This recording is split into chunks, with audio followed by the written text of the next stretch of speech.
Holy crap. People persist in doubting the evidence. Don't run and hide. Don't be afraid. Don't turn away any longer.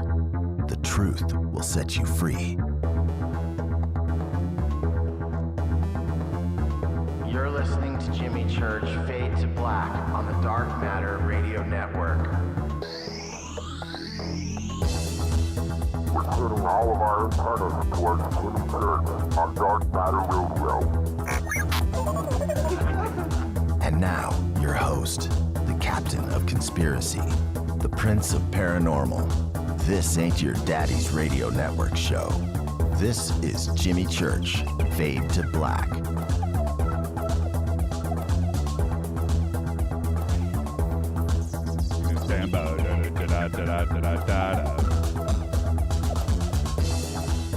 All right. Oh, yeah, I'm reading the tweets. Seems like a year. It does. Welcome. Fade to Black. Bring it down, bring it down.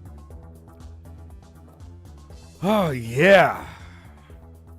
Going to be a good one tonight. This is Fade to Black.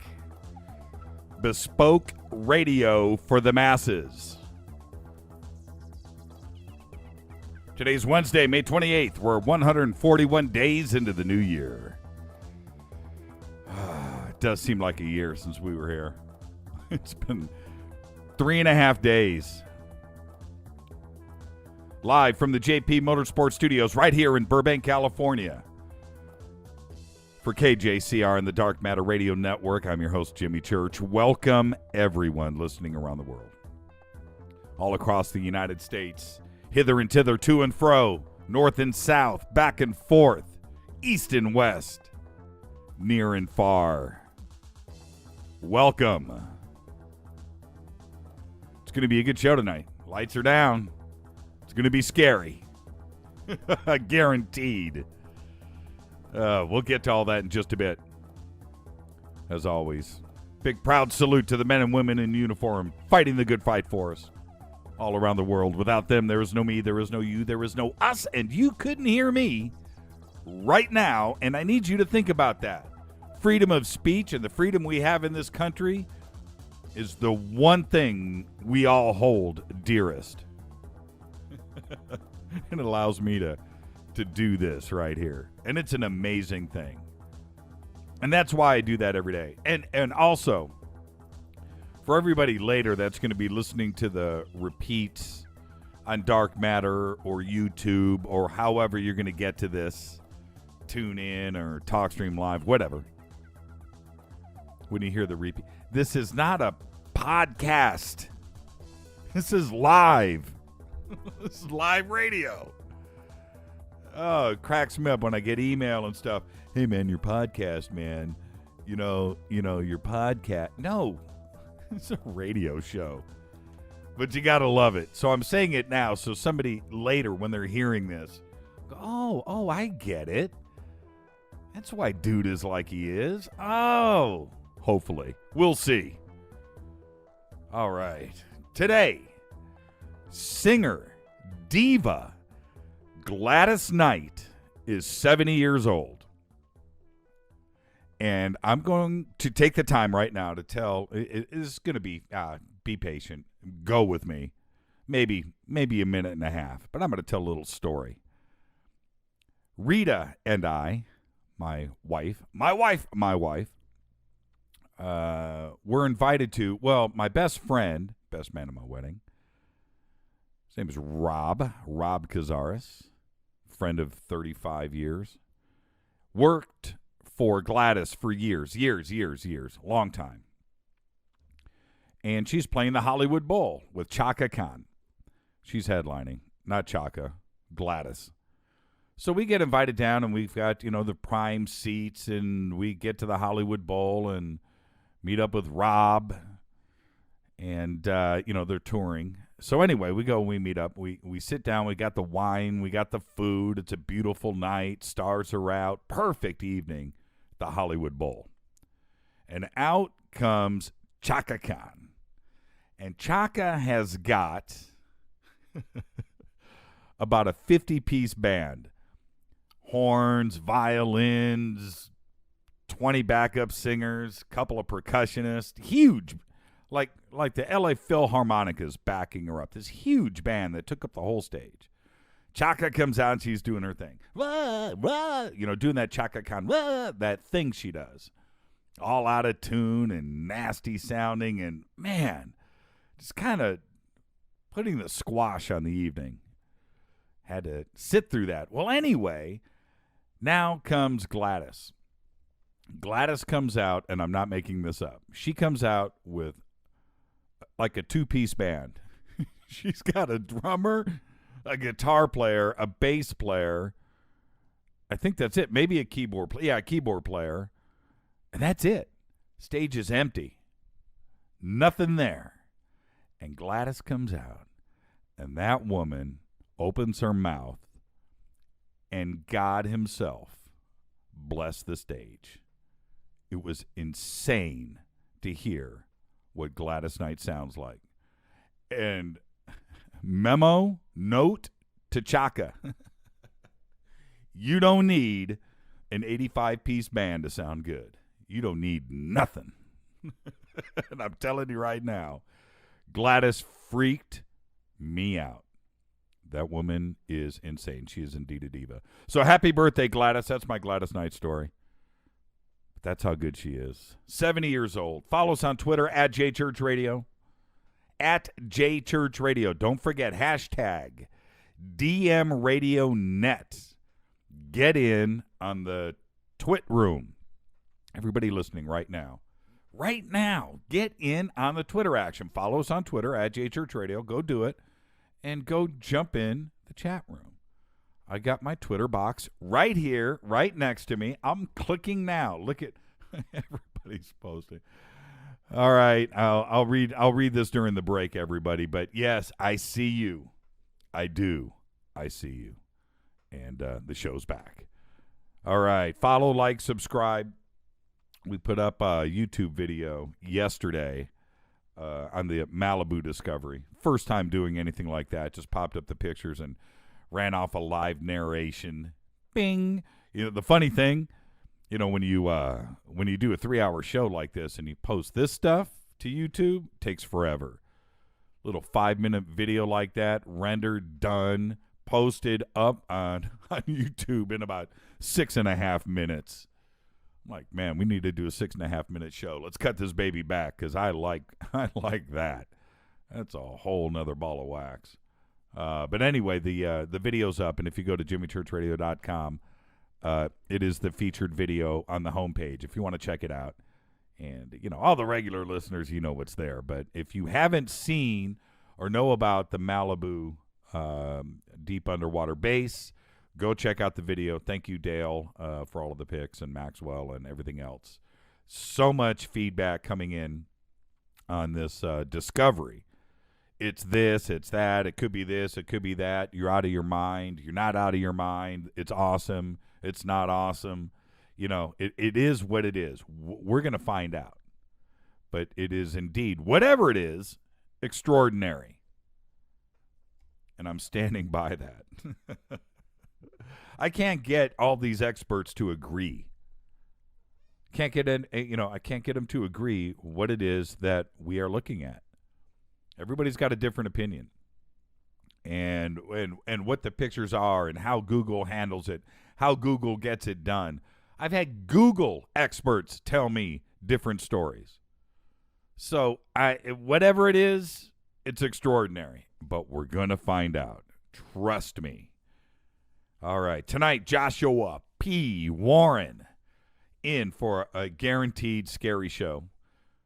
And I'm sure I will mention this to Joshua. But Joshua is good for one thing every time you hear this guy. One thing. A nightmarish evening of sleep. That's what it means. And so Joshua will be joining us at the bottom of the hour. Email throughout the show. Jimmy@jimmychurchradio.com. You know how to get that done. You can do it on the contacts page. Get it through the producers. Get it in here to me. Jimmy@jimmychurchradio.com. Or go use our special NSA non-encrypted servers. And you can do so in confidence if you so wish. Make it good. If you make it good, it'll get in here to me. If it's some goof off, stupid stuff, I never see it. It gets deleted, and that is that. Okay, let's see what else. If you over on the website at jimmychurchradio.com, we posted some pictures of Robert the Doll. And if you don't know who Robert the Doll is, quite possibly, no, not even quite possibly, the scariest doll on planet Earth. Possessed, voodoo, talks, lives down in Key West, Florida. Oh, I was just telling the story about Rob Cazares and Gladys Knight. Rob just tweeted in, he should have put that on Dark Matter. But anyway, he just tweeted in, dude, he's down in Key West. Yeah, he is. Scariest thing you've ever seen. Well, the pictures of Robert the Doll, some of them, are over at jimmychurchradio.com. You know where to go. Just scroll down. And I think it is the gallery below. Let me check right here. I think it's right below. Yeah, it's right below Joshua P. Warren's gallery. I wonder why he has the P there. Probably like Mark D. Kovar. He's got the P there because there's some other Joshua Warrens out there in the world, imitators. So he's got to get the P in there to keep him separated from all of the other Joshua Warrens out there. But anyway, right below Joshua's gallery is Robert the Doll, the scariest doll on planet Earth. This was totally plagiarized, by the way, from Wikipedia, but at least I'm saying that now. But the pictures are what's important. And I'm serious. If that isn't the scariest thing, like, ever, I could not imagine giving something like that to my daughters when they were young. They would have freaked out. Just man, what kind of parent are you? But that's Robert the Doll, and I and I know the myth behind it and the legend and all of that, and I know that just makes it worse. But looking at this doll's face, that is absolutely petrifying. That is a scary doll. Okay. All right, let's get this show cracking. We got a lot to do tonight. Email, Contact in the Desert, the contest. We got a couple of emails this week the producers made me aware of. If you can register for the contest without doing so on the website. I don't know how that would be done. I am looking into that now. It's out of my hands, but I'll see if that is possible, okay? And we will respond back to the emails that were sent in to us, okay? So Contact in the Desert, it's right there, jimmychurchradio.com. Click on it, head over to the Fade to Black page, register, and come hang out with us. I can't say this enough. Contact in the Desert is Michael Tellinger, Giorgio Tsoukalos, Eric Van Doniken, Stephen Greer, David Wilcock, John Anthony West, Jason Martell, Jim Mars, Nick Pope, Richard Dolan, James Gilliland, Stephen Bassett. You want to hear Laura Eisenhower? You want to go hang out with that for a little bit? You can do it. Donald Schmidt, Robert Salas. It's kind of funny, but this guest list of everybody that's going to be at Contact has been everybody on this show. That's how big that is, all at one place. So go get in on the contest and then come hang out with us because we're going to broadcast Friday night, August 8th, live from 7 to 10 from Joshua Tree. Come hang out with us. You win tickets. You win this. You go. You're going to come hang out with me on the air. And that, my friends, is cool. So please get registered. All right. What else before I take this first break? Oh, let's get to a couple of emails. A couple of emails. Hey there. I have been looking at Google Earth just now, looking at Antarctica. As you know, I'm an Aussie, so I thought I'd look at Davis Base. With north set looking at Davis at around 4 o'clock away from there, there's a big white square. What are they hiding under that square? It's so obvious that they painted over it. Congrats on your new find. just listening. Sometimes, for some reason, I can't get through to the app. It's infuriating. Take care. Have a great week. That was from Lynn in Bendigo, Victoria, Australia. Thank you, Lynn. And everybody is checking it out as we speak, I'm sure. I did go and look at it, and we're going to hand this off to the team here. I'm going to find out what's over there, Davis. Remote viewing. You can read about this subject with no mention anywhere of the close relation between Scientology and remote viewing. This is an email. This is not my opinion.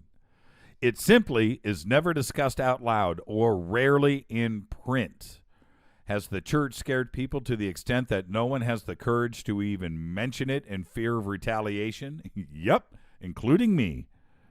So, it looks like, to me, is that our military was hiring members of a very controversial sci-fi religion cult intelligence organization, and paying them millions for information. I also feel like something is being still being hidden from the public, that the protocols are public now, but can't be the whole thing.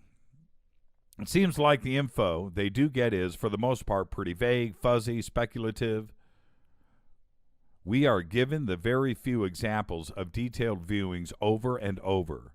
The crane in Russia, the submarine in Russia, rings around Jupiter. I don't hear of it being used to find lost kids or solve murder mysteries. And that was from Vicky in Hawaii. Now, couple of things. The word Scientology leaving my lips is difficult to do. I can't even go there. So that's that. I have no idea about the connection, and I don't know if I'm going to bring this up Friday night with Courtney, because the wrath, oh my gosh, the wrath of that organization is insane. So I personally don't care.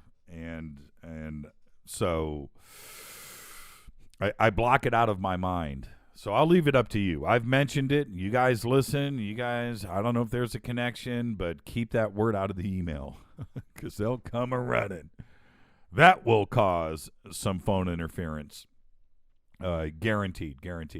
Okay, let's see. What did I want to mention? Oh, listen, this is serious. Keep the guest request coming.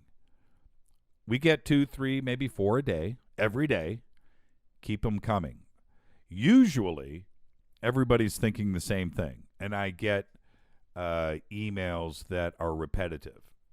And more than likely, those guests have been contacted already. But what it does is it motivates us to, you know what, let's go ahead and let's do this, because we're booked up for the next 3 months. We have a couple open dates here and there.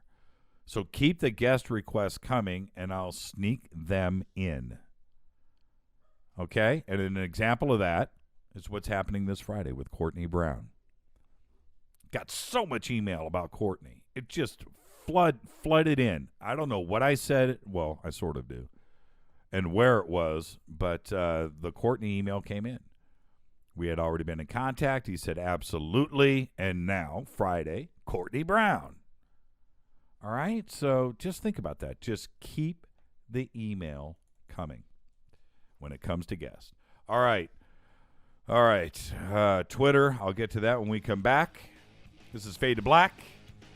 Coming up next, well, I got to get to the news. Joshua P. Warren. Tomorrow night, Blake Cousins and Dr. Andy Elias. Dr. J. Andy Elias. Tomorrow night, Friday, Courtney Brown. This is Fade to Black, the Thursday edition. At JChurch Radio. Hashtag DMRadioNet. Jimmy at JimmyChurchRadio.com. Don't touch that mouse. I'll be right back. It's the Wednesday edition, Bell Gab.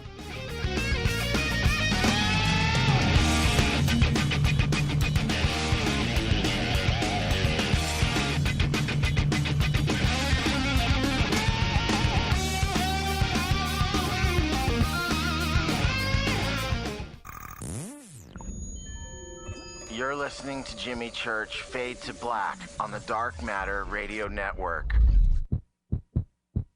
What's up, revolutionaries? It's me, Jimmy Church. Do you have an IRS or state tax issue? Well, I did, and I called national tax experts. My problems were fixed, done, fini, and man, I gotta tell you, it was a relief. National tax experts are a recognized tax office that services clients in all 50 states. It doesn't matter where you live. Give them a call. I'm telling you, they take the time to understand each and every client's individual financial status as well as their financial goals. And that's exactly what you need, my brother, when you're taking on the evil 3-letter. So, seriously, give them a call today at 1-877-909-5444. Again, 1-877-909-5444. Or go check out their website, www.nattaxexperts.com. That's NATTAXEXPERTS.com. Tell them Jimmy sent you. This is KJCR at JimmyChurchRadio.com. On the Dark Matter Radio Network.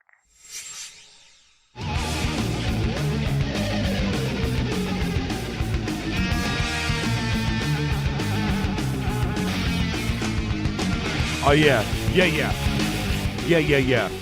Man, I love Doug Aldrich. Woo!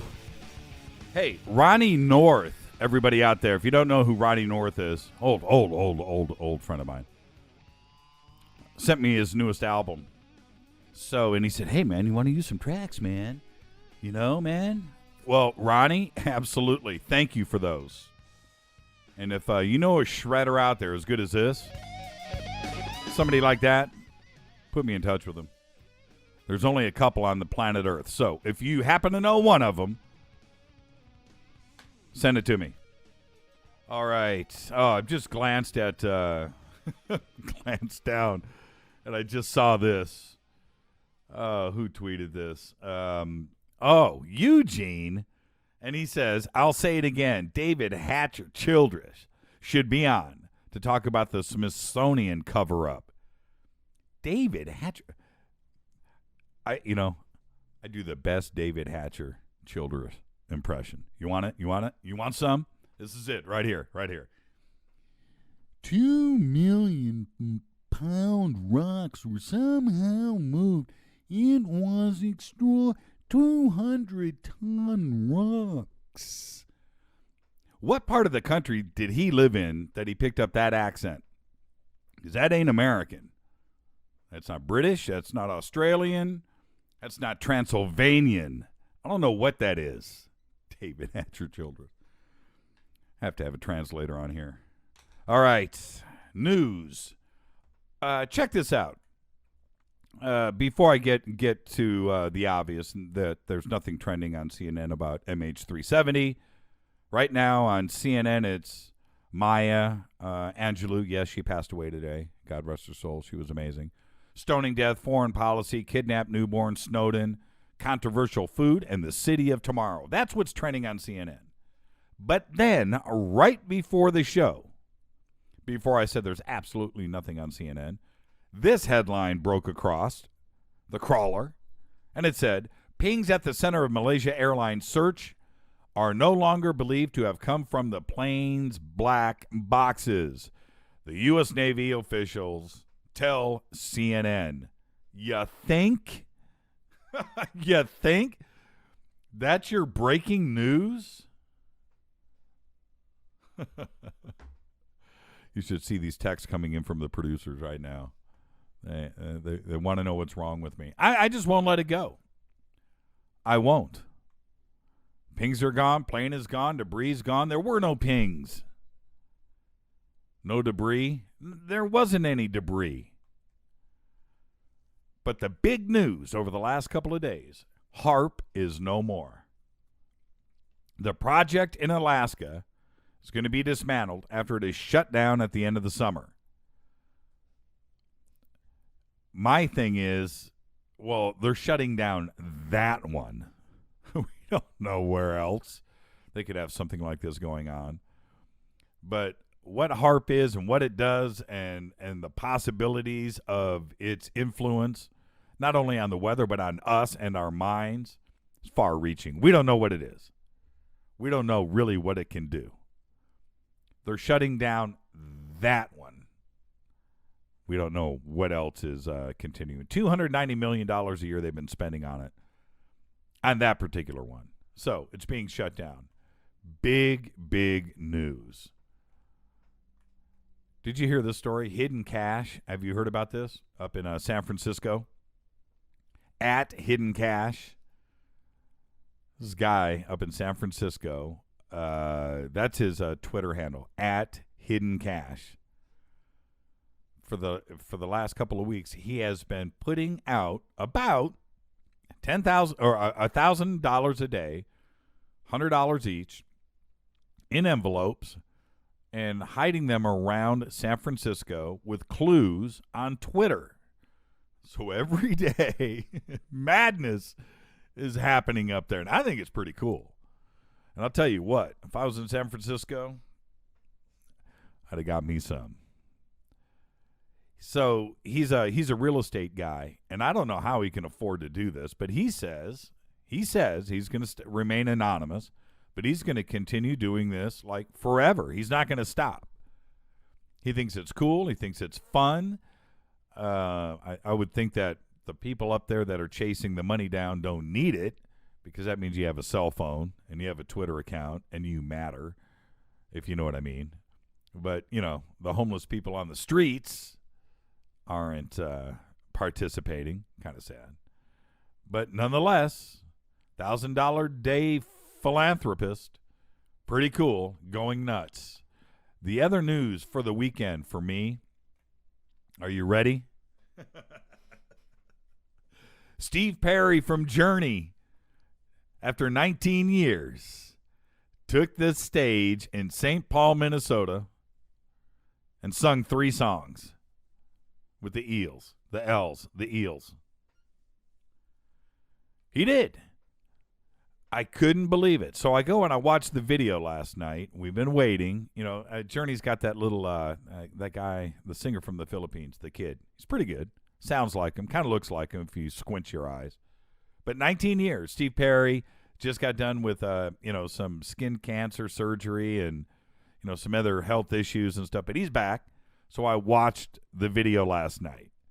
Go and check it out. Google it. Steve Perry, St. Paul, Minnesota. And watch the 3 songs. And you can have your own opinion. Tonight, Joshua P. Warren. Tomorrow night, Blake Cousins. And Dr. J. Andy Elias will be on. And then Friday, Courtney frigging Brown. And I don't know if you guys noticed, but on the website, go look at Courtney's picture. Courtney goes, well, you can use, I want you to use the bandana pic. And we all know about Courtney, and we know what he looks like and stuff. And when you take the guy in the suit with the glasses, and you go from that to the picture that he wanted us to use, it's like 3 different guys. I don't even know how to explain it. But go check out what Courtney looks like with the bandana on instead of, the Wall Street suit. The distinguished guy. Pretty insane. All right. Let's take a break.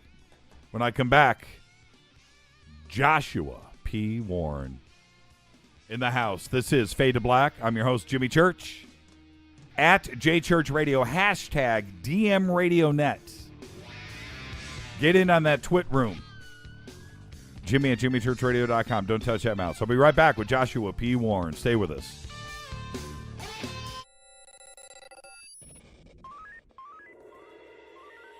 Way out here, we listen to Jimmy Church on the Dark Matter Radio Network. Dark matter. Dark Matter. Dark Matter. Dark Matter. Dark Matter. You're listening to Fade to Black on the Dark Matter Radio Network. ¿Qué tal, mis amigos? Yo soy Mario Carson, el tiburón, y los invito para que escuchen a mi buen amigo Jimmy Church Radio. ¡Claro que sí! Oi, oi, I'm Reese Evans. You're listening to Jimmy Church. This is Revolution. The revolution will not be televised. The revolution is on radio. Ciao.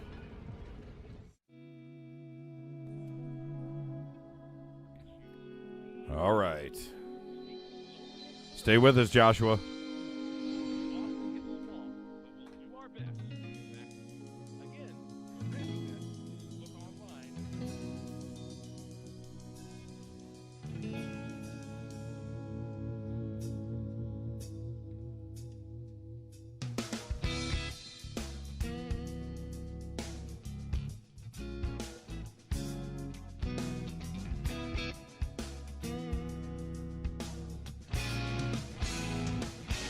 Oh, yeah.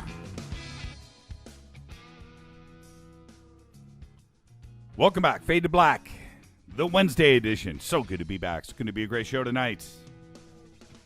Follow us on Twitter at JChurchRadio. Don't forget to hashtag DMRadioNet. Shoot us an email, Jimmy@JimmyChurchRadio.com. Let's get to it.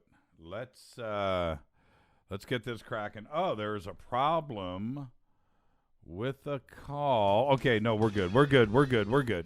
We're good. We have it. All right. Joshua P. Warren has been professionally investigating the paranormal and spiritual for over 20 years. He's the author of almost 20 books, including How to Hunt Ghosts and the free audiobook, The Oblivious Gods. He has appeared on the History Channel, Discovery Channel, Nat Geo, Sci-Fi, Animal Planet, TLC, and starred in the Travel Channel's series Paranormal Paparazzi. Warren owns a museum and laboratory in Asheville, North Carolina, and earned the cover of the science journal Electric Spacecraft in 2004 for his work reproducing ghostly plasmas in the lab.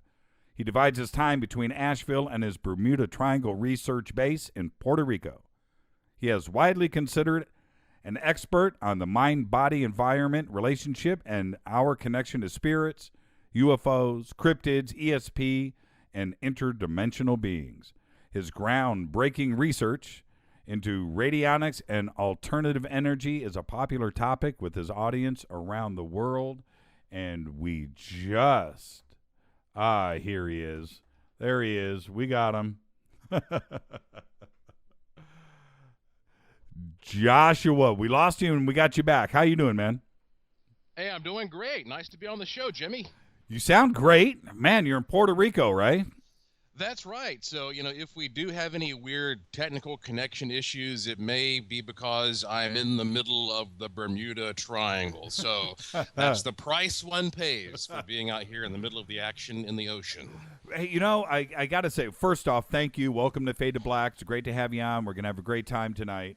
But you're down there in the thick of the weirdness, seriously. And is it can you feel it? I mean, you got voodoo, you got the Bermuda Triangle, you've got UFOs, you got ghosts, you got USOs, you got ships sinking all the time. I mean, can you feel? Is it like a crazy vibe?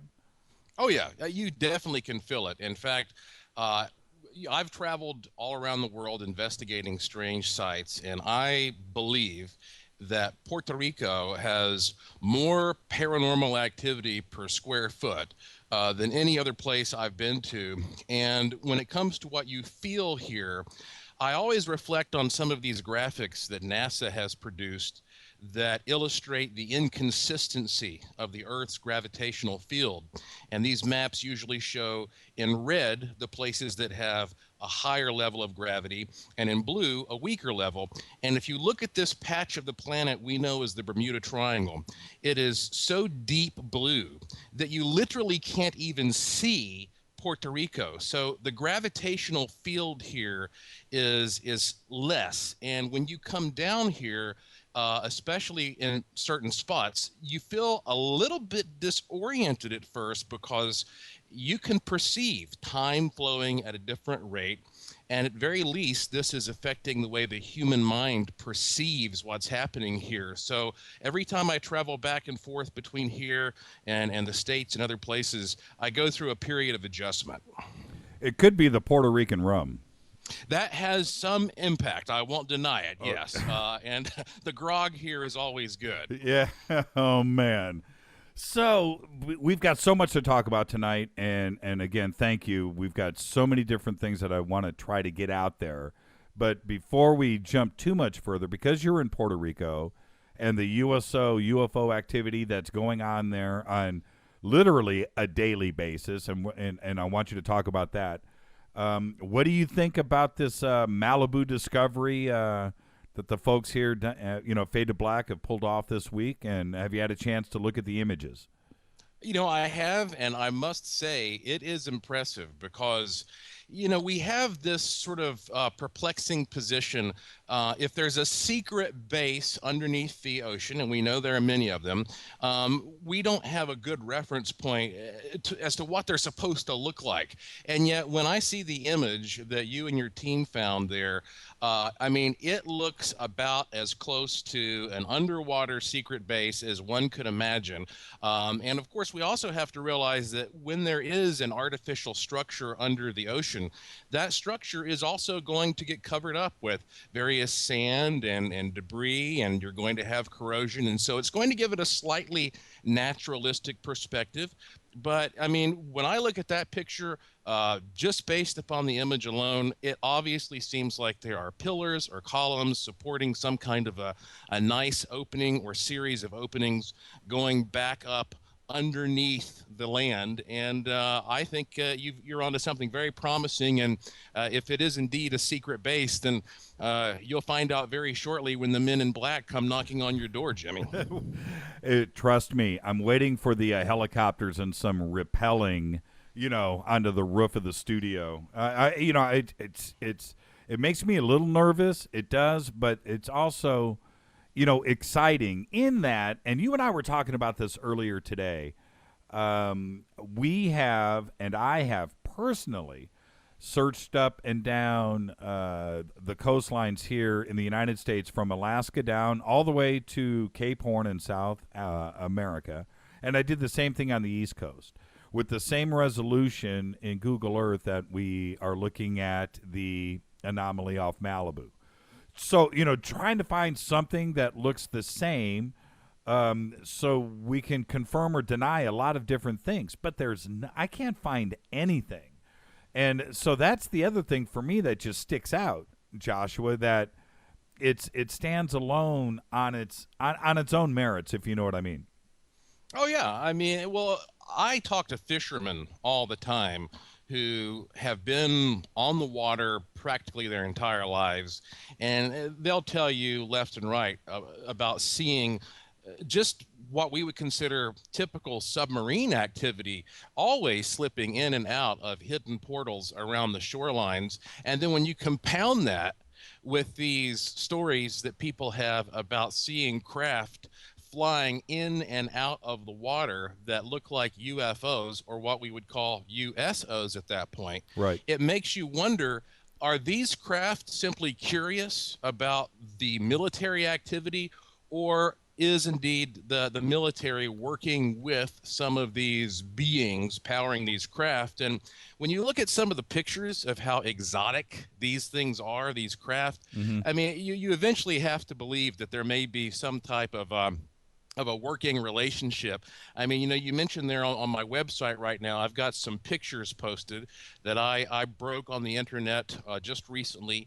As far as I know, they've never been posted anywhere else before.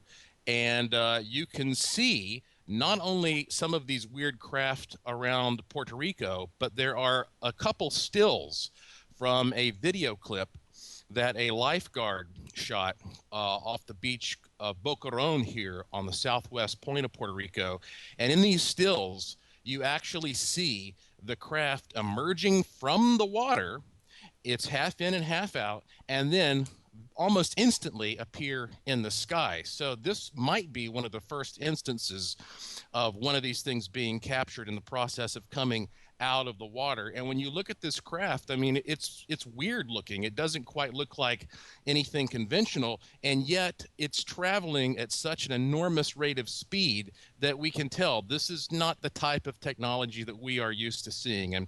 And those pictures are posted there at joshuapwarren.com. Yeah, we have the links up for that and for you, Joshua. And I'll say this: I brought up those images to you last week when we spoke on the phone. I saw those, and my thing is, when I first looked at the video stills, it doesn't fit any description that it definitely looks alien, I guess is what I'm trying to say. It doesn't look of this earth. That is a crazy looking, man, it's like right out of Star Wars or something. I don't know how to explain it, but that is a crazy looking ship.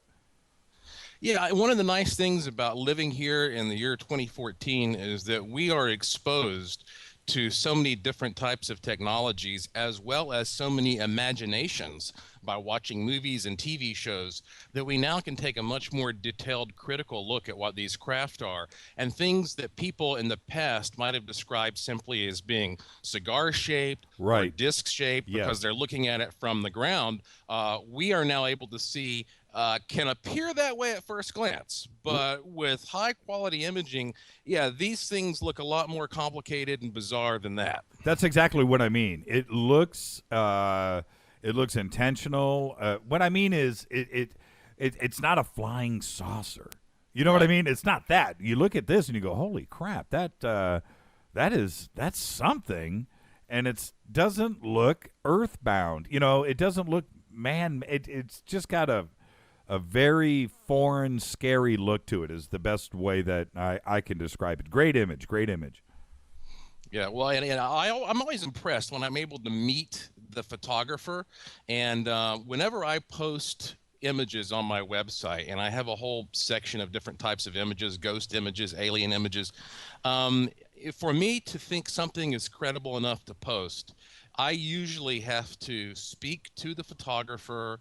In some cases, I have, just taken the pictures myself, because there are so many people who hoax things now. I mean, you can download apps that will allow you to insert a ghost in your picture now. It's amazing how easy it is to do. Sure. And so when you see these pictures that I've posted, I'm telling you, I've sat down face to face with the people who took the pictures. I've interviewed the community about who they are. I've gotten their background. I've talked to their friends and family and coworkers, and I believe what you're seeing here are legitimate images. Well, and I've been going through that now for the last 2 weeks with this, this Malibu base thing. I'm looking at these comments on the different forums, well-respected forums, Above Top Secret and Godlike Productions, or wherever you want, where the good forums are at. And I look at these comments and they're like, oh man, these images have been, this is Photoshop, this is fake. And I just want to scream at the top of my lungs. I don't participate in those forums, but guys, this is the one time, and there's a couple of videos out there of it, and the comments are all the same. And it's the one thing that we did do here, Joshua, the one thing that we did. Those are unmanipulated, unmolested, straight files, and our integrity here on the show, just like your integrity, is the most important thing to have out there in front. The first time you do anything that's bogus, then you've shot down, and we've made sure of that. And everybody that wants to post that this is doctored, or your photographs too, it's the same thing. You just want to shout out, no, it's not, we did this intentionally to make sure that what you are looking at is the straight file, the straight pic. Yeah, exactly. And of course, you have people who have said for the longest time, well, we live in a day and age when everybody's running around with cell phones. Well, where are all the great UFO pictures? Well, they're all over the place. I mean, we have them coming in every day.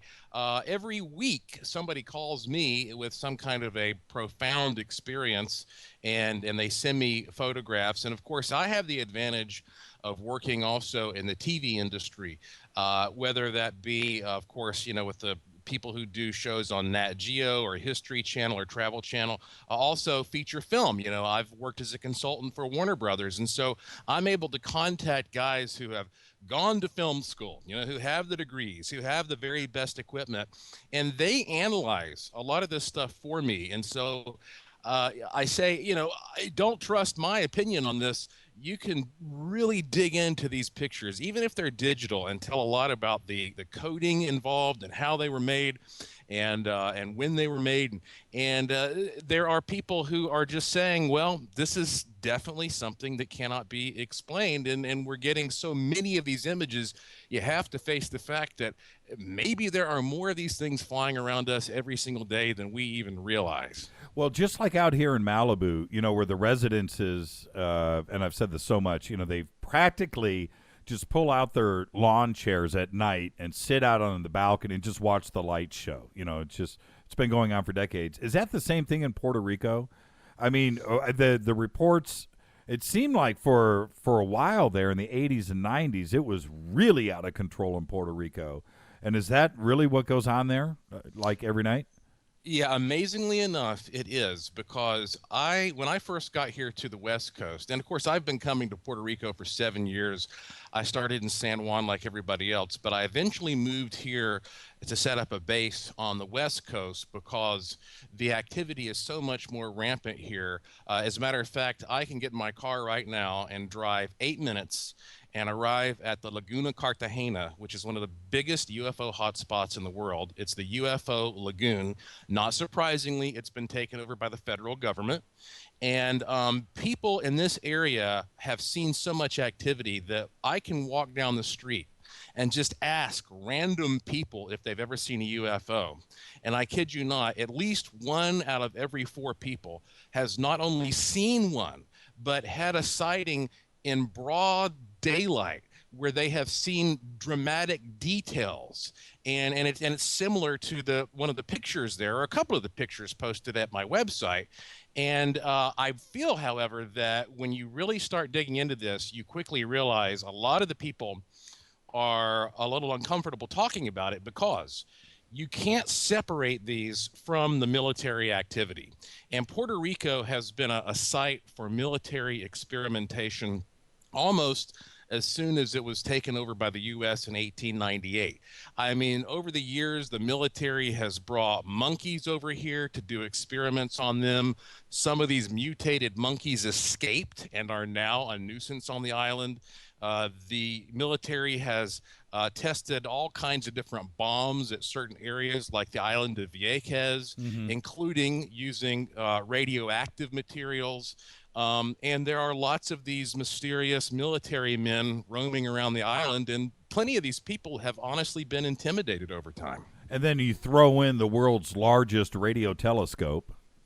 Oh, yeah. That's the thing. I mean, when you consider that we have the Arecibo Observatory here, which is literally like Earth's telephone to the cosmos. Right. This is the dish that was used in the movie Contact, that was featured in the James Bond film GoldenEye.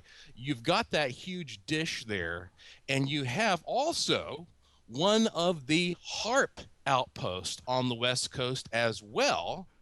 And you not only have all these people who are seeing UFOs and USOs, but sometimes I talk to people who say that they are hearing what at first seems like voices in their houses. And some of them think they're going crazy. One guy said he believed he was being possessed by the devil at first. But as time goes on, they realize that these voices sound very electronic. So it's almost like if you're sitting there with your radio and you're scanning through the AM band and you pick up little bits and pieces of electronic programmed voices coming through. That's the kind of thing that people can hear in their homes, and I believe they must be in the pathway of some of these experiments that are taking place with the ionosphere. And in fact, if you go to Arecibo, you'll find that they not only promote themselves for their radio satellite activity, but they also call themselves an ionospheric research center. And I've been to Arecibo many times. One of the last times I was at the dish, I had a conversation with a lady who works there, and she was telling me that recently they have actually been doing more experiments transmitting from the dish rather than receiving. And when they are transmitting, they are sending I'm talking, tens of billions of volts up into very tiny points in the atmosphere. And she said that if a bird gets in the way, it's toast. It just vaporizes it. And so, this is a technology that's being used not only to passively receive information, but to also send it out there. And the implications of that are controversial, to say the least. Why do you think I agree with everything because the list is so long about Puerto Rico, but why? Why Puerto Rico? There's lots of islands out there. Why Puerto Rico? Well, if you look back historically, and I mean really historically, geologists say that around 750 million years ago, the very first land that emerged from the water in this part of the world was the land which is currently here in Puerto Rico around the west coast. And so if these beings have been visiting us for millions of years, and maybe they've even time traveled, who knows what, and they came to this part of the planet and wanted to go set down and explore terra firma, well, this would have been the first place they would have landed. This would have been one of the earliest potential bases. And then if you fast forward up into the realm of human history, well, obviously, this part of the world has always been considered the gateway to the New World. So once the Europeans discovered this island and the Spanish took it over, they were constantly trying to fight off invasions by the English, the French, the Dutch, because this has been a valuable strategic point. And when you combine that with the mystique of the position it has on Earth, being a center of the Bermuda Triangle, being a spot where the gravitational field is so low, it seems to be this perfect combination of circumstances that almost make this spot seem like a portal, not only to new places in the old days, but now a portal to other dimensions. How easy is are all the rumors true about Puerto Rico as far as access goes? No passport. Is it treated just like you're flying to, say, Minneapolis? Exactly. It is no different than flying to any other state. You don't need a passport.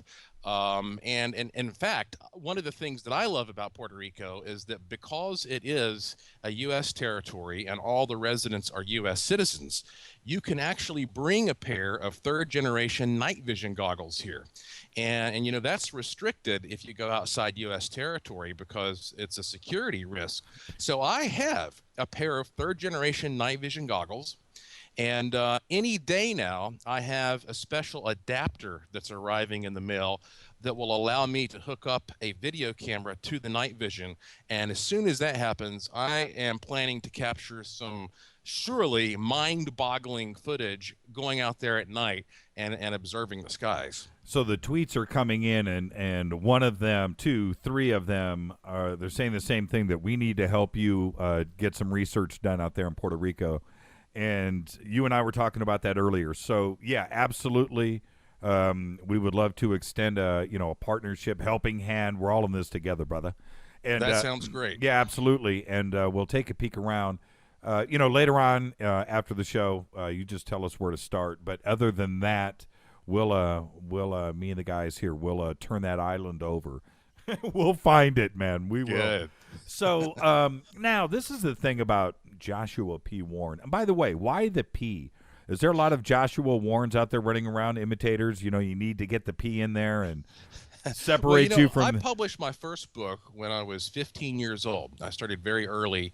And surprisingly, right around that same period of time when I was in middle school and high school, sure enough, there was another Joshua Warren. Get out.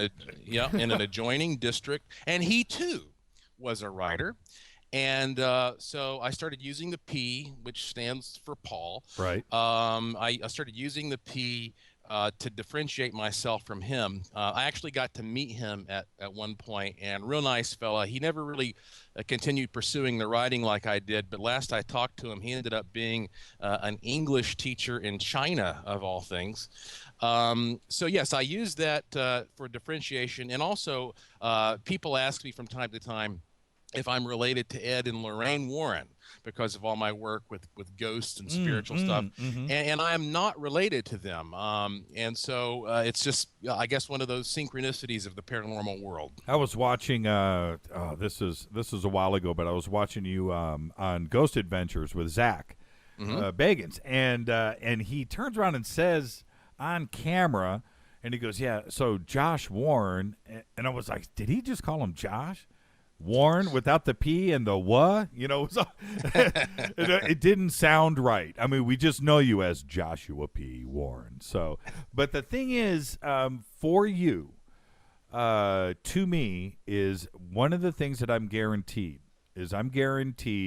a very scary night of dreams after I talk to you. And what's funny is here we've been talking about UFOs for the last half hour, but you were, you're one of the OG gangster guys in paranormal research, and I think you're one of the people that we turn to for strong opinions, but also everybody else, all the other researchers out there look up to you and turn to you for answers. But this is the answer I want out of you. What came first? This phenomena that's occurring right now with all the paranormal research and TV shows and all of the groups and researchers across the country. What happened first? Was it the groups? Did they start first and force, the media to respond with all of the programming? Or is it the programming that influenced the forming of all the groups? What happened first? No, the programming followed the trend because, when I started out, again, going back to when I was just a teenager, there you had Sightings, the TV show Sightings was great. That was on the air. And then if you want to go a little earlier back than that, you also had In Search Of, and then occasionally, Unsolved Mysteries would tackle something. Right. And on a really exciting night, there might be some special on some network. And that was about it. I mean, if you wanted to do research, you had to get out in the library, do a lot of digging, and then go out on your own and investigate. And when I was, of course, I was born in Asheville, North Carolina, in the mountains there. I wrote a book when I was a teenager called Haunted Asheville, and it was the very first book of Asheville ghost stories that was ever written.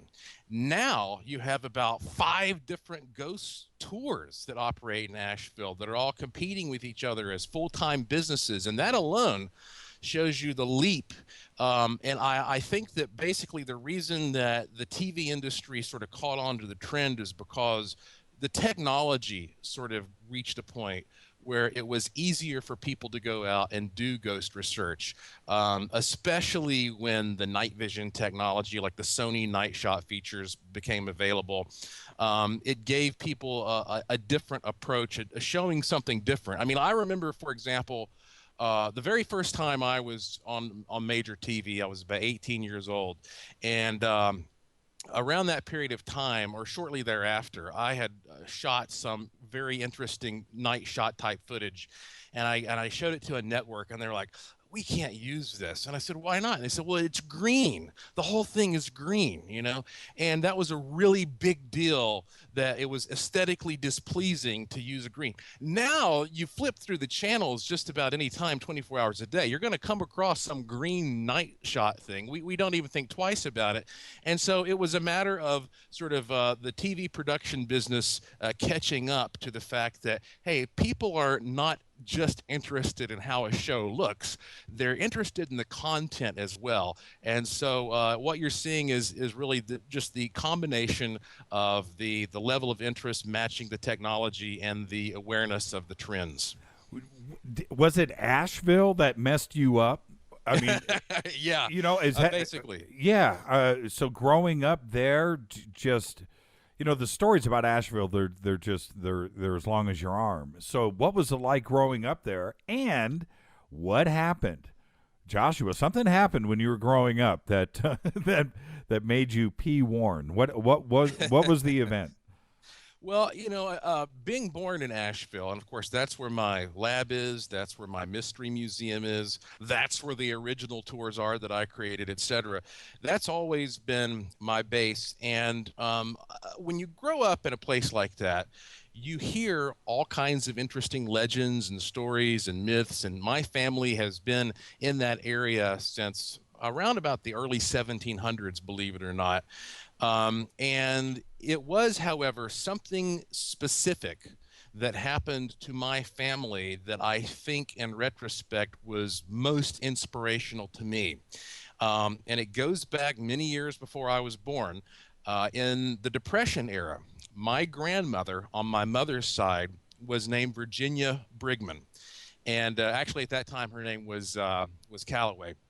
And Virginia, when she was just probably about 13 years old, she received a camera as a gift, which was kind of a big deal back then. Her family was sort of wealthy for a while until the Depression caught up with them. And they lived in a big farmhouse out in the countryside.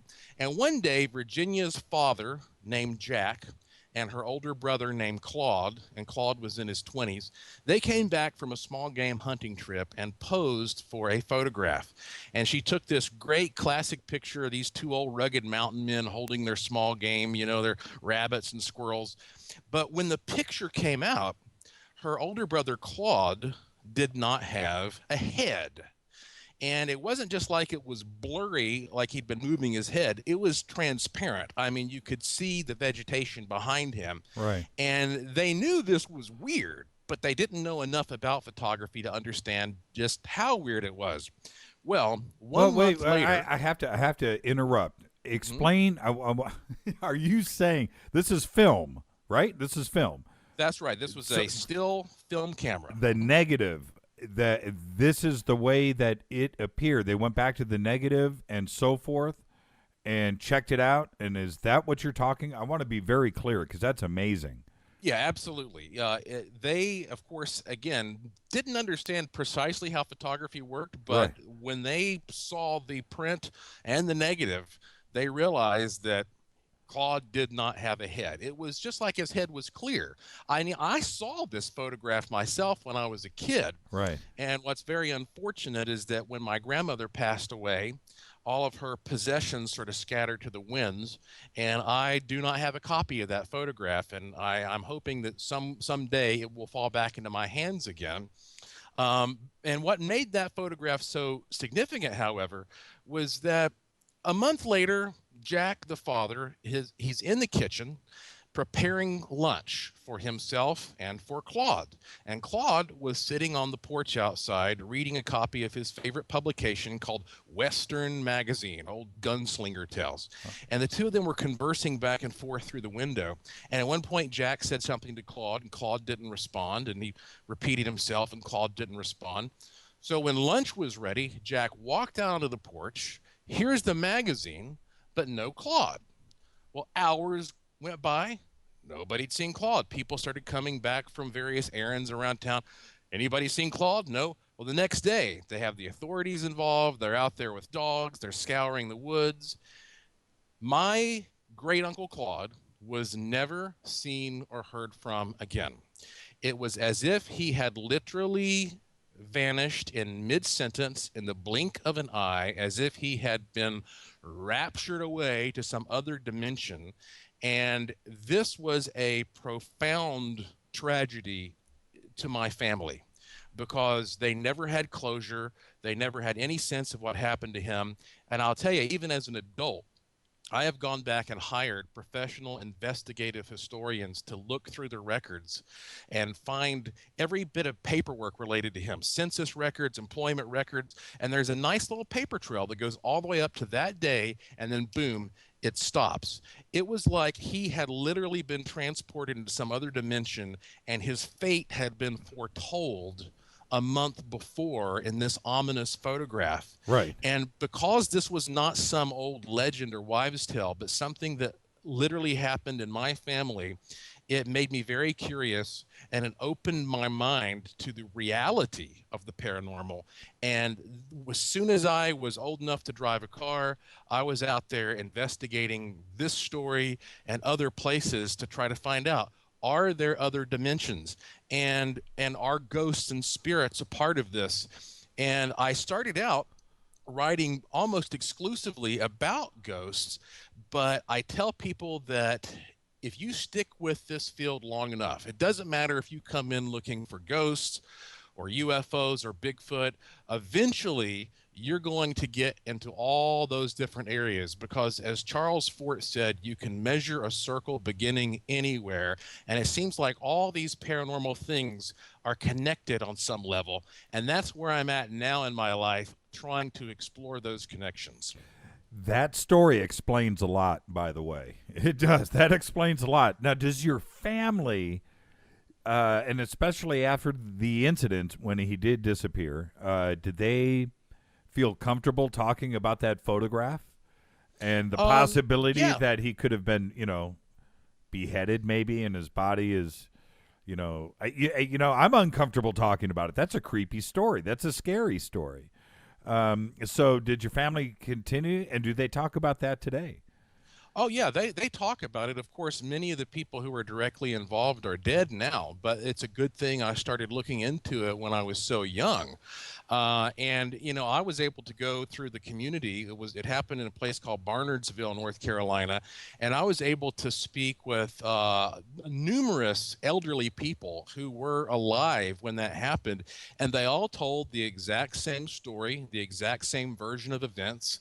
There was never any question about, how this had happened or why it had happened. But the meaning behind it was perplexing to everyone. And when you look at a story like that, you also have to consider, at face value, this is not a story that blatantly, clearly fits into any particular nice little neat category. It's not exactly a ghost story. It's not exactly a UFO story. It's not exactly interdimensional, but it could have a relationship to all those things.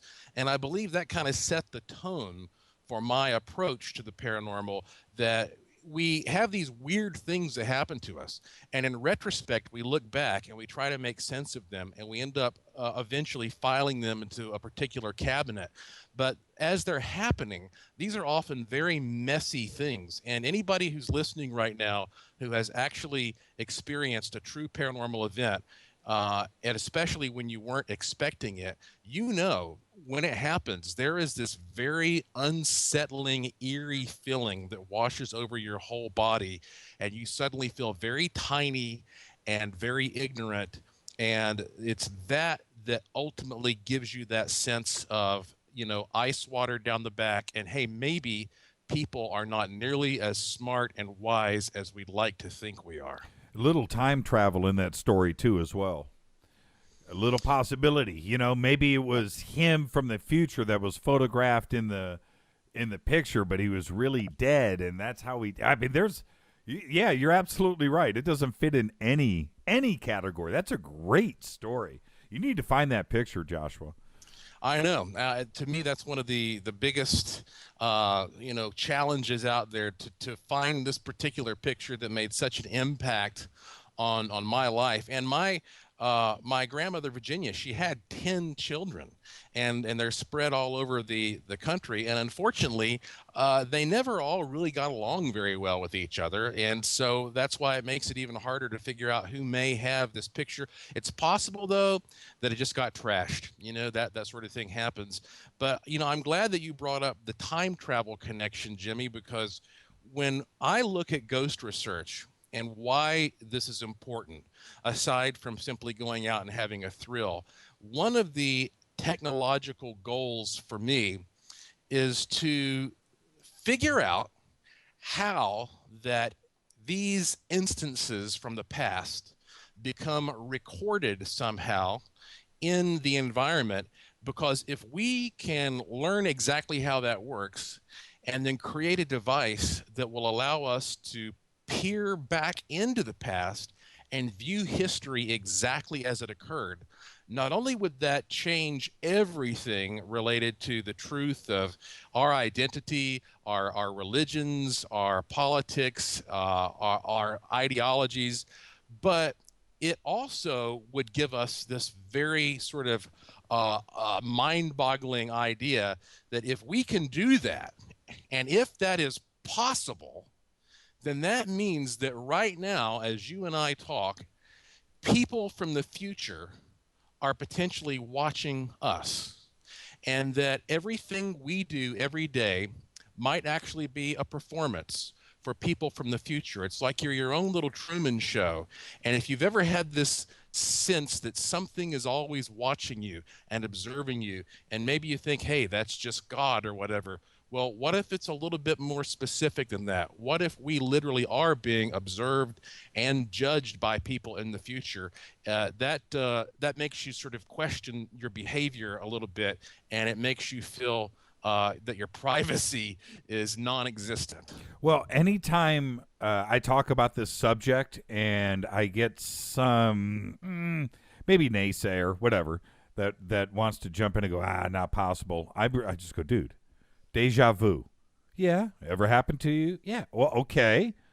That's that's the future right there. That's the future. You knew that deja vu was going to happen because you knew about it years ago. So don't sit here and tell me that kind of thing, your future, you know it yourself. It has happened to you. And that experience to me, every time deja vu happens, I find it profound and I find it paranormal. It is an obvious situation where the future was exposed to you in the past and you knew what was about to happen. And that's an example of anything is possible. Well, that's a very good point, because I am an extremely vivid dreamer. I have been my whole life. Every single night I dream, and I usually start dreaming before I'm even fully asleep. And I have had numerous dreams that have come true. And what's interesting when you consider that is, with all of our scientific prowess and all of our complex technology, I still cannot prove to you what I dreamed last night. I can't prove to you that I love someone. I can't prove to you what the taste of chocolate is like for me. And so we have to consider that the scientific approach to strange phenomena and the mysterious is the best one that we seem to currently have a handle on, but there are big, big limitations and gaps. And we have to start maybe taking an even closer look at how humans are perceiving these other dimensions, because every time somebody's running around at a haunted house and they're using a meter, some other device, you always have to remember that device was created by a human. It was calibrated by a human. It's being operated by a human. It's being interpreted by a human. You can never remove the human experience from these phenomena.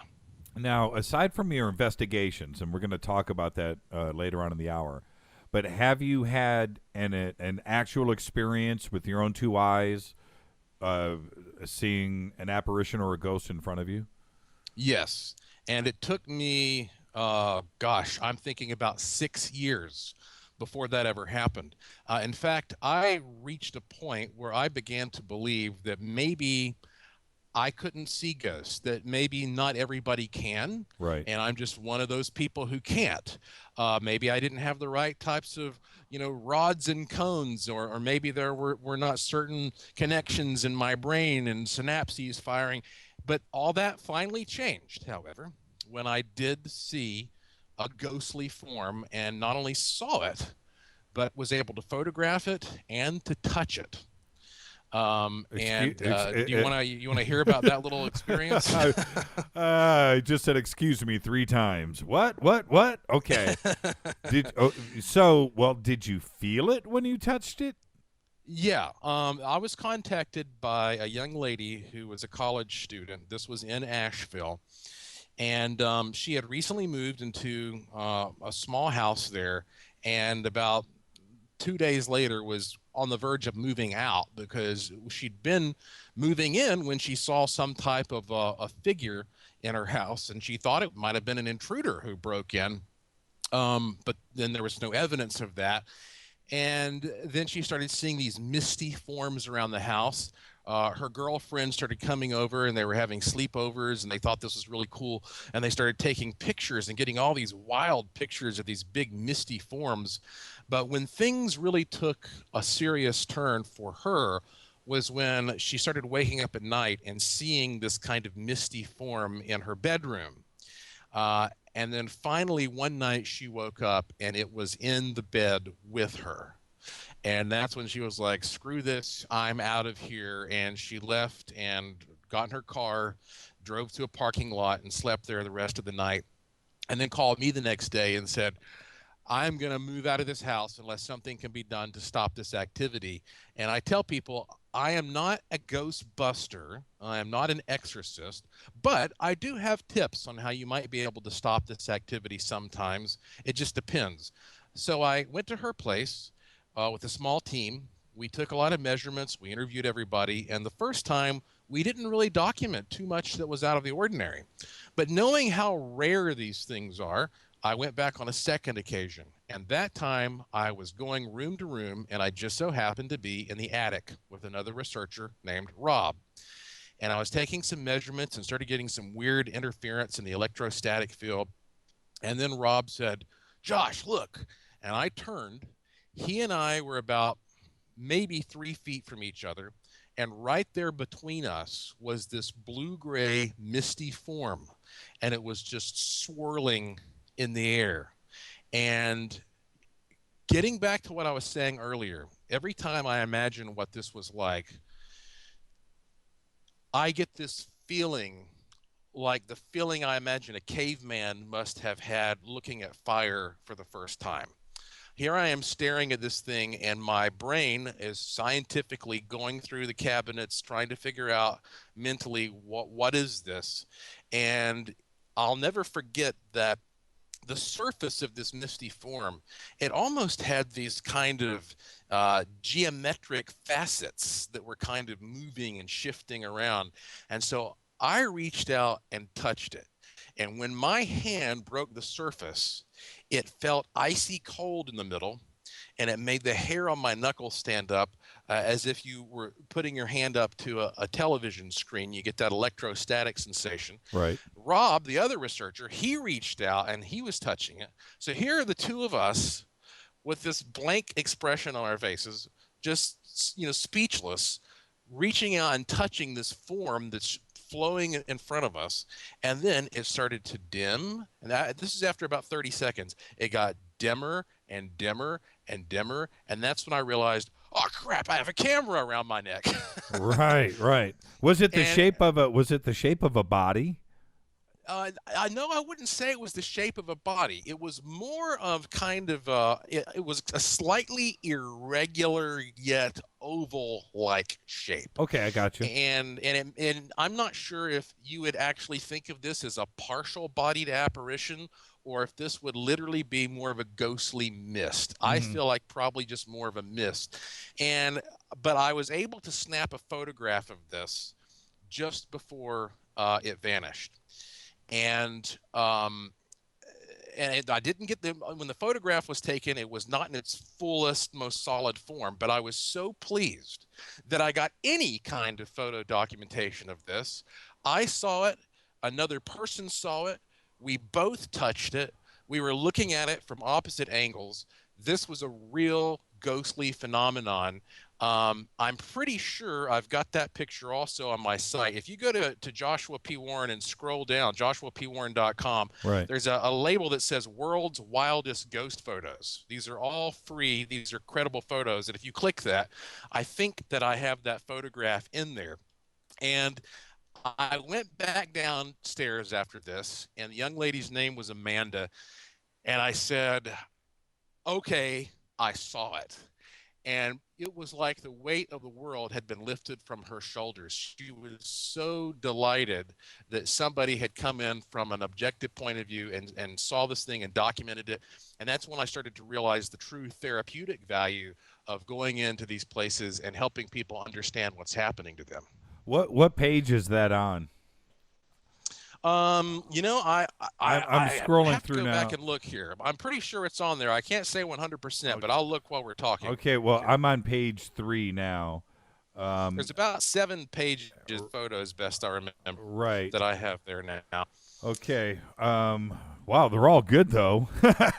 They're all good. Yeah. They're all good. I'm just looking for. Okay. Let's see. That's 6. Okay. And some of these photographs and video clips here, these are full-bodied apparitions in some cases. And one of my favorites was taken by a friend of mine named Patrick Burke. He was at the Gettysburg battlefield, and he captured the full-bodied apparition of a soldier walking across the field. And what's so amazing about this footage is that you can actually see the soldier lifting his leg up over a what looks to be, well, let me put it this way. It looks like the soldier's lifting his leg up over a low wall, and the wall is no longer there, but it was during the Battle of Gettysburg. So that shows you how some of these things are imprints from the past. And it therefore also allows you to really differentiate between imprints from the past and entities which seem to be interacting with the present environment, that also seem to be interact with the people who were there. And this gives us a lot of insight into what these ghosts are when you look at the two different types, imprints and entities. And I've wondered, why is it that some people can more easily see some kind of ghostly phenomenon than others? In some cases, it may be that the environment around us kind of operates like a big RFID chip. Sure. And what I mean by that is some of these RFID chips are passive devices. They do nothing until they are exposed to a transmission of energy, and then they wake up and they start sending information back. And it may be that the environment around us is storing all kinds of information about things that have happened in the past, but it takes certain people to come in there and shine their consciousness on these spots to reawaken them and to allow these events to reflect back, so to speak. And by the way, okay, if you go to page 5 here, Jimmy, you can see a section that says incredible mists, and there are 2 in the middle that are from that piece of property. However, the photo that I took is at the Lemur Team website. I'm sorry I'm tossing all these websites out here, but I've got a lot of stuff on the internet. Yeah. No problem. If you go to the lemurteam.com website and click photos there, it's posted there, I believe. But I know I've got it on the internet. Okay. The producers are listening to this right now, and I'll get a text in here in a few minutes, and we'll get the link up. Really quick, before this gets too far away from us, I've gotten about 50 emails. So I just want to jump back and mention this really quick. One email, this came in from, I see Q. But anyway, do you think Claude's disappearance would fit in the David Paulides books? I'm not sure that I've read any of his books. Can you bring me up to speed? Well, no. Okay, well, then we'll move on from that. Well, he writes about a bunch of different subjects, but a lot of them with disappearances that are in the forest, national parks, possibly related to maybe Bigfoot. Okay. I am familiar with his work. Yes. I think that he would be a wonderful person to come in and take a look at this case. And to me, it kind of leads you to believe that maybe there are occasions when the physical realm is able to slip a little bit in and out of what we usually consider non-physical realms. So let me explain that a little bit more. I wrote a book years ago called Pet Ghosts: Animal Encounters from Beyond the Grave. And you would think from the title that I'm just talking about dogs and cats, and they're in there. But also, I talked about all kinds of non-human apparitions. I'm talking about everything from microorganisms up to dinosaurs. And what I realized is that when you look at the subject of living things from a scientific point of view, there is nothing that insists life must exist exclusively at this range or at this frequency that we call physical.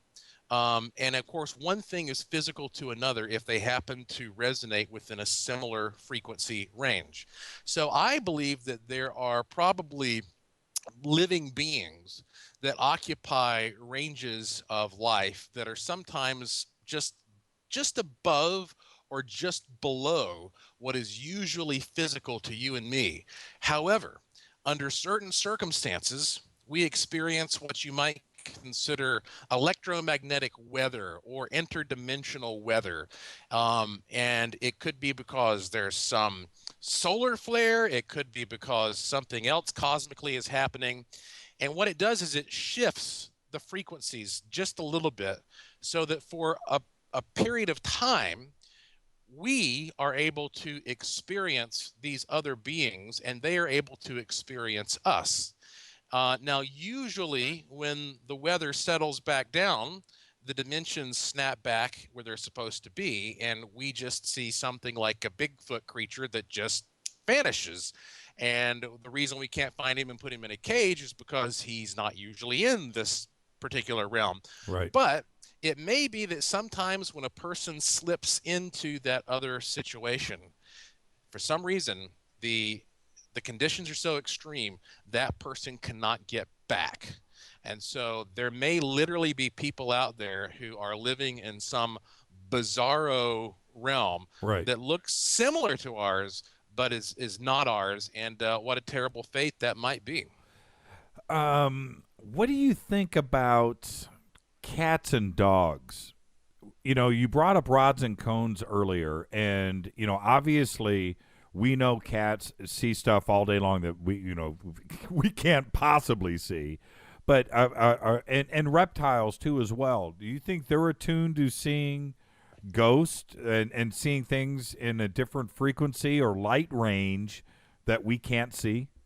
Oh, there's no doubt about it. Yeah, I mean, when I was writing that book in particular, I was really studying the physiological elements of different forms of life. And when you open your mind to the fact that we are made from the same carbon-based substances that every other organic creature is made of that we are aware of, it's profound to think, well, there are creatures like electric eels out there that can just produce enormous amounts of electricity from nowhere, or you have lizards that can generate tails that body parts that break off, and animals that can do all these superhuman and some would consider supernatural things. Well, cats and dogs, these creatures that we spend most of our time with, they are able to see things and hear things that we cannot. And sometimes that includes seeing a little bit more into the infrared realm in particular. Right. Obviously, they can hear a lot more than we can. And we're constantly learning new things. You may see once in a while a news report comes out about some cat or some dog that is a pet at a funeral home, or not not a funeral home, but a retirement home. And the cat or dog will one day go and buddy up with somebody, and that person dies the next day. It's almost like the animal can sense the death is impending. Right. And people have asked me, well, how is it that an animal can sense that? Well, if you look back at the history of these creatures, dogs and cats are predators. So they have evolved over the years to be able to sense weakness of prey, so they know what gives them the best opportunities, the best chances to eat. And so clearly these creatures must at very least have some physical sense, possibly some sense we would consider paranormal, where they are able to detect the energy field of death itself. Huh. And there are people who do experiments right now with taking dogs and cats, especially dogs, out to haunted places to use them as ghost hunters.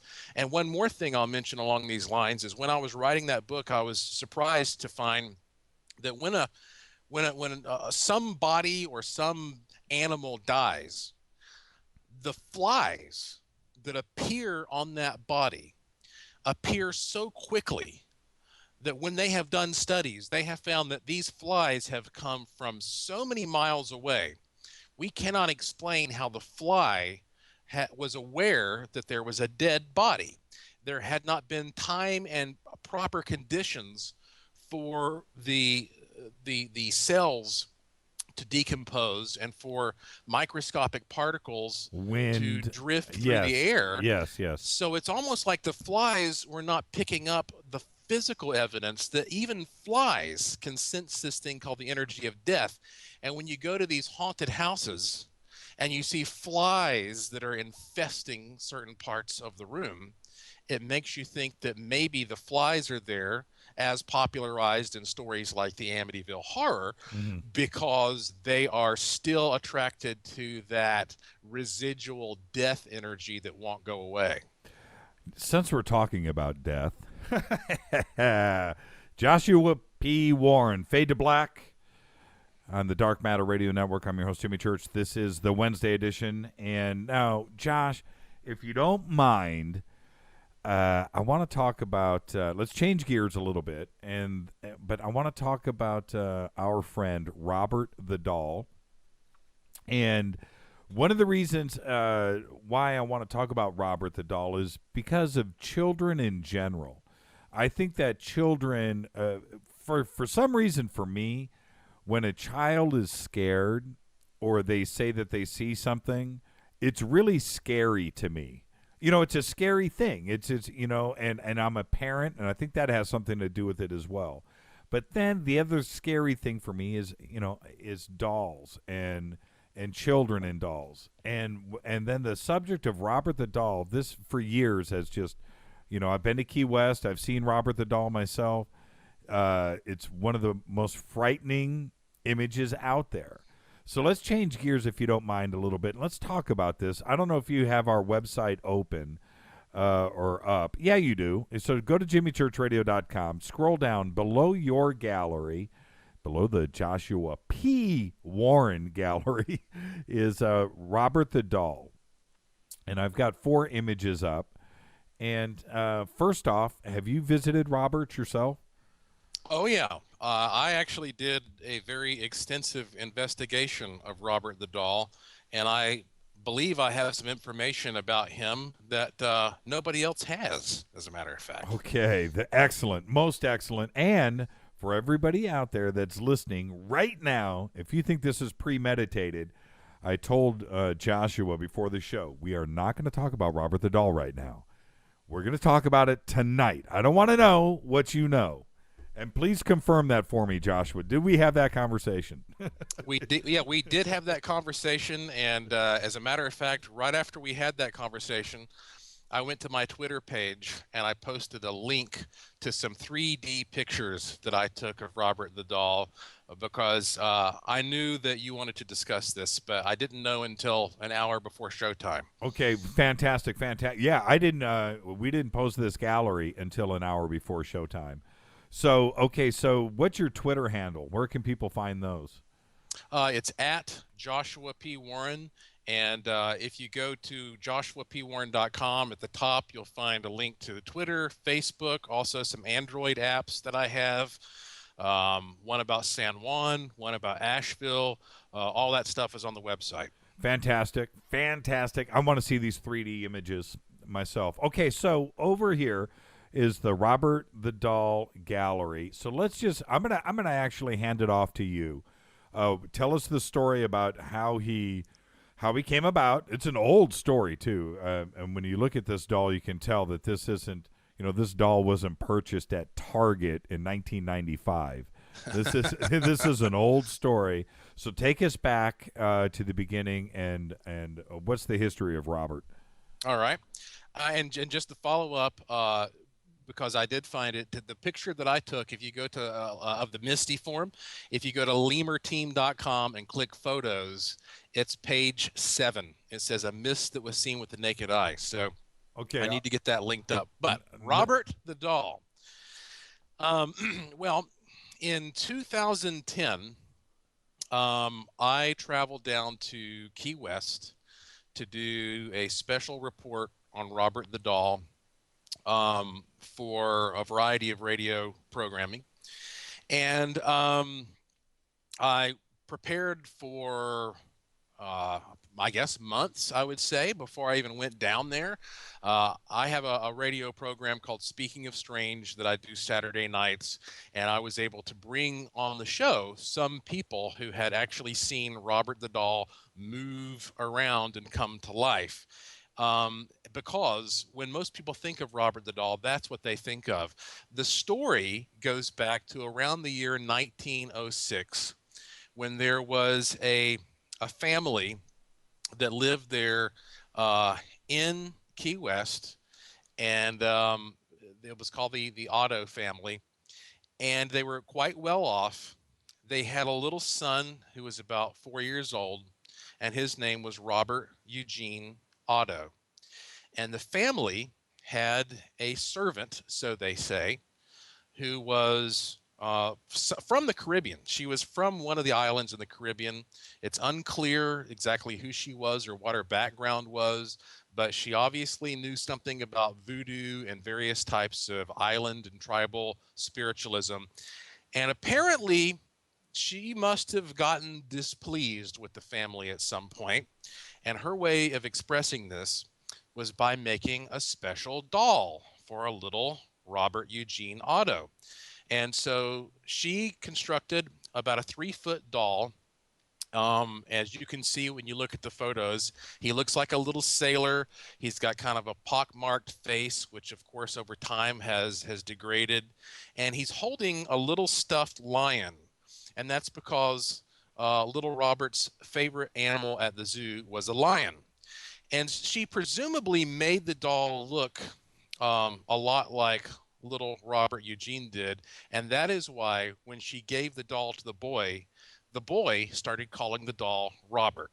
So now, to prevent confusion as I continue this story, I'm going to call the doll Robert, and I'm going to call the boy Eugene, because that's what people started doing at the time. Got it. So Eugene became absolutely obsessed with this doll, would never be apart from it. And this went on throughout his entire life, even when he became a grown man and became a successful artist in town, and had a nice big house and got married. This was a problem between him and his wife, that he would not allow this doll to ever be apart from himself. And he even took a whole section of the house and had this room devoted to Robert, had little furniture built for him, would talk to him and treat him as if he were a real person. And I talked to a number of people in Key West who said that during those years, there were times when Eugene's wife would show up in town with bruises. And people would say to Eugene, have you been hitting your wife? And he would say, Robert did it. Okay, and that's a phrase that you hear a lot to this day associated with the doll. It was Robert who was doing all this. Well, when Eugene died, his wife sold that house, and she was so freaked out by the doll, she left the doll in the house with all the little furniture, and he was put into the attic. And for years, as that house sat abandoned on the marketplace, people would gather around that house at night, especially school kids, and they would swear that they could see Robert the doll running back and forth in front of that attic window. I talked to a number of people who went into that house during that time, working in various ways for the realtors, who claimed that they saw him move, they saw him shift positions, they saw him run around. And finally, one of the owners of Robert the doll donated the doll to the East Fort Martello Museum, which is where he is to this day. When you go into the museum, you'll see Robert in a little, he's sitting in a chair. He almost looks like a little king on his throne, sitting atop a pedestal with a heavy glass case over top of him. And apparently, shortly after he was put on display in the museum, there was a hurricane, and it flooded that whole area. And you can imagine the ladies who worked at the museum were just sick to their stomachs to think we're going to go into the museum and everything's going to be ruined. When the water finally was diminished somewhat, they went into the museum and they found that Robert the doll was in the rafters, bone dry. No. As if he had clambered up there on his own. No. Really? Yeah. There were occasions when parades were held, and Robert the doll was paraded through the streets. And because of this phrase, blame it on Robert, it was sort of customary for people to scream at the doll and jeer him and insult him and unleash all of their pent-up frustrations onto this doll. So little Robert the doll was being victimized as the scapegoat for all this negative emotion. Now, okay, I'm sorry. Go ahead. I'm just so freaked now, out right now. If you go into the museum and you want to take his photograph, they say you better show him respect. Otherwise, you're in big trouble. You must ask for his permission to take his photograph. And if you do not, then terrible luck will follow you. And you probably saw, Jimmy, that the walls in that room are plastered with apologetic notes from people who went there who did not ask for his permission and took a photograph and then had every conceivable bad thing happen in their lives. You know, deaths, losing jobs, cars breaking down, houses catching on fire, etc. What happened when the first time you're in front of Robert the doll, because you know what to pick up on and what to see and what to feel? What happened? So when I arrived at Key West, and I went down there to do this all by myself, it was a sweltering August afternoon. I walked into the museum. There was a lady sitting at the front desk, and that was it. There was nobody else in the whole place. And I walked in and I said, I'm here to meet Robert. And she said, oh, well, he's around the corner. So it crossed my mind to document my first encounter with Robert by rolling my camera on my cell phone and literally, having the cell phone capture the experience as I turned the bend and saw him. But I realized this is probably a really bad idea, because I would by doing that, I would be taking his picture without his permission. Right. So I decided, hey, I came down here to get a good report. I don't want something bad to happen, I don't want to die in a plane crash on the way back home. So I decided not to do this. So when I turned the bend and I saw Robert the doll finally sitting there, and it was just him and myself alone in this big old dungeon-like room, the first thing that I felt was that it looked like a little human being sitting there. It didn't look like a doll to me. And I'm not just talking physically. He seemed alive. There was whatever that sense is that you get when you're looking at a living human being as opposed to a dummy. He had that energy as far as I am personally concerned. And so I walked up to him, and again, I'll refer to him as almost being like a royal figure on his throne, and I'm one of these little subjects. And I walked up, and I stood in front of him, and I said, Robert, I have come from a long way to study you. I'm going to tell a lot of people about your story. I have nothing but respect for you. May I take your photograph and videotape you over these coming days, please? And at that point, I cannot say to you, Jimmy, that I literally saw his face turn into a smile, but in my mind's eye, it sure seemed like it did. And I took that as a nod of approval, and I felt very good, like, okay, he has said yes. Now, even if this is completely my imagination, fine, because it shows you still the power of the imagination when you are encountering this little doll. Were you alone? I was completely alone, yeah. And so I, of course, started my investigation. Now, here is the thing that I'll tell you, that the two things that are most profound. And I was there, I spent days going back there. I even got to spend a night there after the place was closed. The groundskeeper let me in, and I was in there 1, 2, 3 o'clock in the morning with just myself and Robert. I took a lot of pictures of him. But when you go to the link that I posted on my Twitter page, you will see in my hand I am holding up a roll of film. I had a 35 millimeter 3D camera with me. And again, this is 35 millimeter film. and I took 3 rolls of film shooting under, ideal conditions. I've taken thousands of pictures with this camera. And I took them straight as soon as I'd taken them to have them developed at, the local drugstore. And I explained, these are 3D cameras, this is film from a 3D camera, et cetera, et cetera. Please be very careful with it. It's for a project. And when that roll came out of 72 pictures, the whole thing was blank except for just a handful of pictures. And the handful of pictures were in the middle of a roll.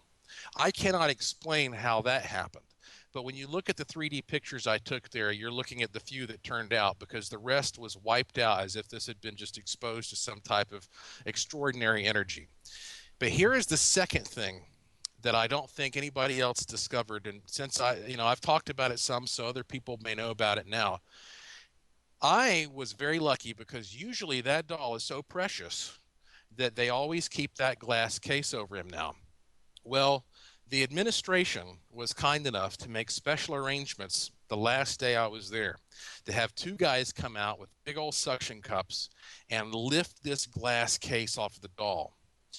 Now, not only was I picking up all of these bizarre electromagnetic and electrostatic fluctuations that I can't account for, but the best thing is I had a black light with me. And of course, black lights produce UV, and UV does not penetrate glass. So that's why when you're riding down the road on a sunny day with the windows up, you don't get sunburn through the window. So the only way to shine a UV light on Robert and see if anything happens is to do it when that glass is removed. So they took the glass off, I turned on the UV light, and immediately, boom, something lit up on his right sleeve. And this was completely invisible to the naked eye. And I look down and I see this weird little funky symbol. And I was not allowed to touch Robert. Okay, so this is the sleeve. This is the sleeve that's holding the little lion, right? I believe so. I don't have the picture right in front of me. Let me see here. Okay, I've just posted a link on Twitter. Yeah, there you go. Yeah, it's the one holding the lion. I got it. In the picture that you've got on your site. Okay. So, on that sleeve is this bizarre little symbol, and I had never seen that symbol before. And honestly, I'm having trouble remembering off the top of my head exactly what it looked like. It was like a little circular thing, and it had some weird linear pattern in it. And I'll have to go back and find a picture of this. And again, this is proof to everybody that we didn't prep this for the show. Yeah, totally. Yeah. Live radio. Yeah, as a matter of fact, we're just kind of flying off the cuff tonight, so that's good. I like it. It's good. It's good. It's good. It's fun. It's the way it should be. Yeah. So I started doing research, and finally I came across this symbol on the internet, and it was just like, whoa, this was an actual magical sigil that has been used in various island, tribal, ritualistic ceremonies for centuries, and may even go back beyond that, even to Babylonian times, depending on the sources that you're looking at. And this is a sigil, which would basically be the seal that some practitioner of the dark arts might use in order to stamp a finished product, and that becomes the actual focal point of the energy that is being used and projected into the item. And so therefore, I believe it may be the first bit of actual evidence that Robert the Doll was in fact created to be a special magical doll, and that it's possible some life force, some energy of consciousness may have been imbued in this doll to animate it. And it took a lot of research to open my mind to that possibility, But we can't even explain right now exactly what the mind and body connection is. We don't know how our own thoughts connect with our own body and make it move around. So why should we dismiss the possibility that you might be able to take thought, energy, and consciousness and put it in other physical objects like that doll, no different than how our mind is somehow connected to our body. So long story short, and believe me, it could be a lot longer, but long story short, I think that Robert the doll probably has some type of energy in him that will bring him to life under certain circumstances. When you are alone with Robert, is it powerful? I mean, if you know what I mean, you are in the presence of something very special, aren't you? And there's all kinds of objects in the room. I've been to that little museum. There's all kinds of things there, but this, explain what you're feeling. I mean, is it there? Is it like overwhelming and omnipresent, and it just doesn't go away? In the room, it seems like it's much more powerful when you're alone. That's what I mean. Yeah, exactly. Yeah, because when you're in there and other people are there, in my mind's eye, it's almost like that Robert withdraws his aura. And by aura, let me just say that if you've ever been in a room and a really charismatic person walks in, a celebrity or some politician that everybody knows, and suddenly, it's like that everybody can respond to this energy field that only one human can recognize in another. That sense of charisma is what Robert has when you're alone with him. When a bunch of people come in, it's like that all sort of withdraws back into the shell. And maybe that's because that this doll was subjected to those jeering crowds on those certain occasions, and it created some kind of a negative impression. But whatever bit of consciousness seems to reside inside the doll, I definitely think it avoids crowds and multiple observers, if you will.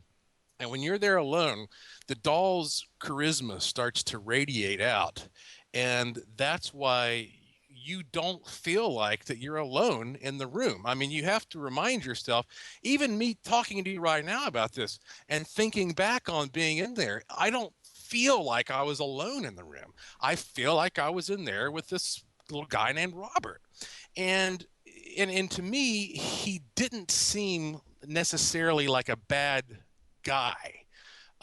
It seems to me that the energy around this doll is energy that can go either way. All right. It's like if you go in there and you're respectful like I was and you have a positive outlook, I think that will be reflected back.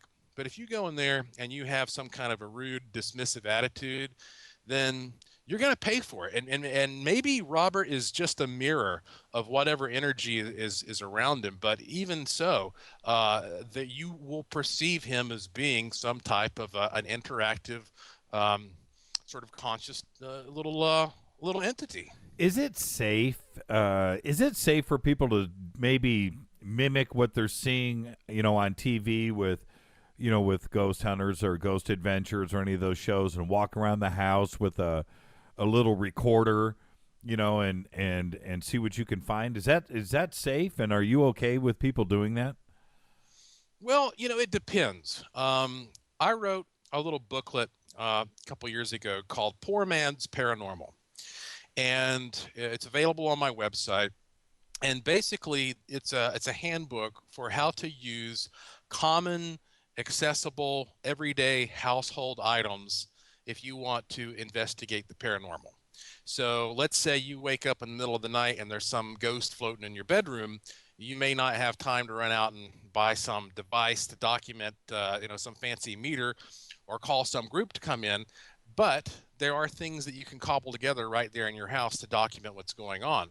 So I think if you find yourself in a situation where there is activity and you simply want to document that activity so that you can deal with it, so that you can better understand it, that's perfectly fine. I enthusiastically support people documenting these things, and I believe that we need people to do that. in order for us to get the database required to understand what's happening. On the other hand, when you have people who decide to go ghost hunting, the problem is that usually those people decide to go where something really bad has happened. You know, they want to go to a house where there's been a mass murder, or they want to go to a bridge where somebody's hanged themselves, or, you know, they want to go somewhere dark and nasty and negative. Right. And as soon as people start thinking about that, then they start opening themselves up to these negative energies, because that's what they want. You know, they are wanting to go there and experience these things, and you get what you ask for most of the time, whether you know it or not. So when people go to these areas where bad things have happened, and if we go back to what I was saying earlier about the environment acting as a recording device that can store up negative energies, then they can walk right in there and they can invite this negative energy into their mind, into their spirit. And I have seen people just transform into, you know, demonic personalities when they go to some of these places. I've seen people get very sick and start throwing up. I've seen people pass out. So a lot of it has to do with, you know, why you're doing this and the type of person that you are, and whether or not you're very sensitive to these energies or you can resist them. Sometimes I go to a place, like recently I was in an insane asylum, and I was in there for about an hour, and I was like, I cannot wait to get out of this place. It just feels awful to me. It makes me feel just depressed and sad. And so, you know, I don't recommend that people go out there looking for dark, negative things unless they've really put a lot of thought into it and they're really able to guard themselves against what they might encounter inside. Well, you know, my house is a happy home, right? You know, and there's rumors that the house itself it's fairly new, but there's rumors that, you know, I live in the San Fernando Valley in Burbank. And so, you know, this is, you know, traditional Indian land, as you know. But anyway, there's rumors. Oh, there's it's kind of like poltergeist. Now, if you know, Indian burial land or whatever. Now, if nothing is going on in your home, now I'm holding in my hand, by the way, Joshua, your classic miniature Olympus digital recorder that I use for interviews, you know, for the radio show on location. Kind of like what Zach and everybody else uses, you know, to record with. Now, do you, if nothing is going on in the house, do you just leave it alone? You know what I mean? If there's nothing, but if I go and run around with this thing running and recording, could I possibly be, you know, opening up a door that I may not want to have opened? Should I just leave well enough alone and not be curious? Yes, I think that's probably a good idea. And I say that because I don't hunting in my own house. Exactly. And I have had, and I, you know, I've got two places. I have a place here in Puerto Rico. I have a place in Asheville. And over the years, there have been things that have followed me back home. And I used to not believe that could happen. Until it happened. And of course I was able to deal with that on a number of occasions and tell it to get the hell out of my house. And fortunately that worked. But, you know, my own home, I want to be a place of solace and comfort, and a place where I can sort of, you know, recalibrate whatever's going on with me mentally and spiritually. And, you know, if something starts happening that's blatant, you know, if something starts pounding on the walls, or I start waking up because I'm hearing a voice, well then, you know, sure, at that point I'll say, okay, there's something that's trying really hard to get my attention. And so I'll break out the equipment and I'll do some research. But if nothing is happening, I kind of feel like that whenever you get the equipment out and you create the intention of communicating or documenting some other being on some other realm, then you might just be attracting things to you that are desperate and things that you don't want living in your domain. And one of the reasons I say that is, okay, let's imagine, sure enough, you die. It's going to happen to all of us eventually. You die, and you're on your own. Everything's black, and then all of a sudden, you see the tunnel of light. And this is a place that you can choose to go to experience the next world. Now, if you are a good person and you don't have a guilty conscience and you think, hey, I did the best I could, then maybe you're going to move toward that light very quickly because you think something good is possibly waiting there for you on the other side. Okay. However, if you are a negative person who has done bad things, and if you have a guilty conscience, whether there actually is a God or not waiting to judge you on the other side of that light, if you believe there might be, that alone might be enough to make you say, maybe I don't want to do this right now. Right. Maybe I'm going to hang out here for a little while. Right. And so the consequence of that is you have more ghosts that are hanging around, or more spirits because that have dark, negative personalities. And so when you go out looking for spirits, you have a higher chance of finding the bad ones rather than the good ones if you're not very careful. And that's why, you definitely have to take it very seriously if you want to become a personal focal point for communication with the other side. The other night, we were having a little dinner party around our back patio, and the conversation came up amongst us all about the Ouija board. And just even saying Ouija out loud, I think is just not a good idea. It's just a bad idea. Is it real? Is the Ouija board something you just don't play around with? Well, that's a very good question, and a lot of people wonder about it. First off, I'll tell you about some experiments that I've done with Ouija boards.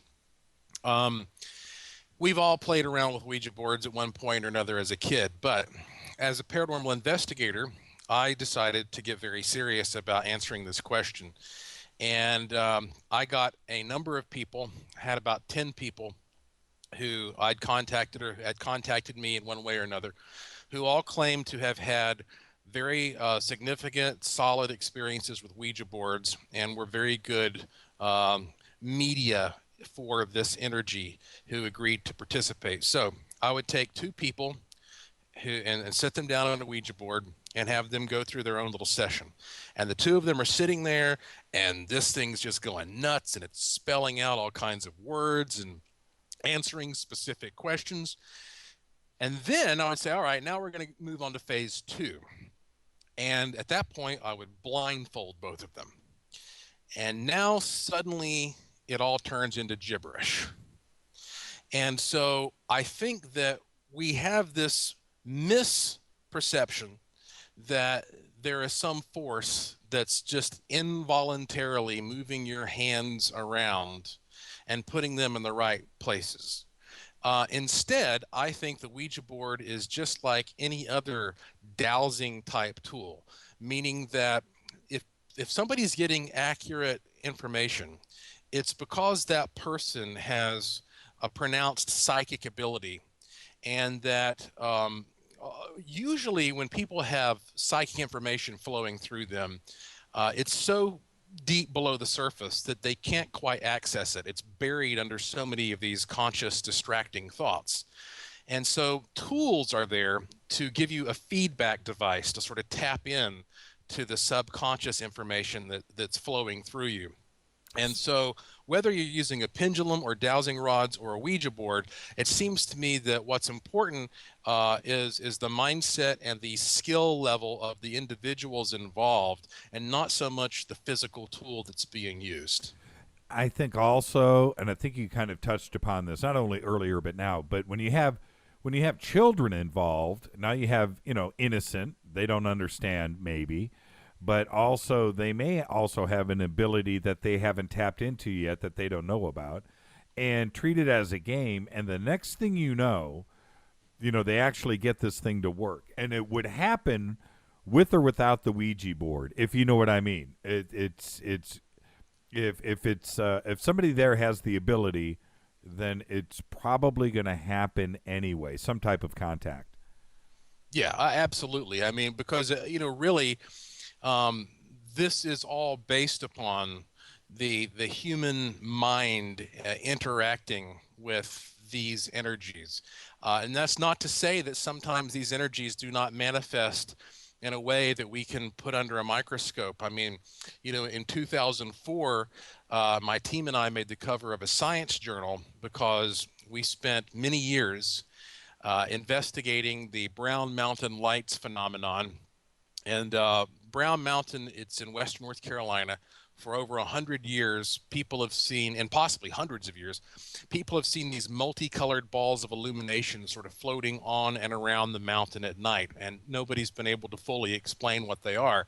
Well, we were able to camp up there, bring a lot of equipment and a lot of scientists for many, many years, and I finally took what I learned about the makeup of Brown Mountain and designed an experiment in which we were able to reproduce a very similar phenomenon on a natural, artificially in the lab, creating these little floating balls of light based upon what we'd observed in nature, and meaning that this is a phenomenon that's similar to ball lightning. Now, I could look at that and I could say, well, this is a natural phenomenon. That means all the stories up there about people being abducted by aliens or seeing Native American ghosts or experiencing time slips are all rubbish because we have a physical explanation. But I don't say that at all. In fact, I say, well, when you have a place that naturally produces this amount of energy, it also is probably going to trigger these other paranormal experiences and phenomena. So sometimes it's kind of like there is a physical component there that you can measure, that people can measure collectively, that you can reproduce in a laboratory when it comes to plasmas or electrostatic anomalies or electromagnetic anomalies or temperature changes or information in the infrared, ultraviolet, and so on. But that doesn't mean that you're seeing the core of the phenomenon. You're actually seeing a byproduct in the environment that has a relationship to that phenomenon. So let's say somebody says, okay, I'm seeing orbs floating all the time around this particular room that's haunted at my house. Well, I started studying the orb thing, and I went into a dusty old haunted house, and I took an electrostatic generator called a Van de Graaff generator that produces 150,000 volts of electricity. Without amps. No amps, just voltage. Yeah, very, very, very tiny amperage. That's why it's safe. It's the kind of thing you can touch and it makes your hair stand on end, Right. Safely touch. So I turned on, one of these night shot scenarios, just like I was on a ghost hunt.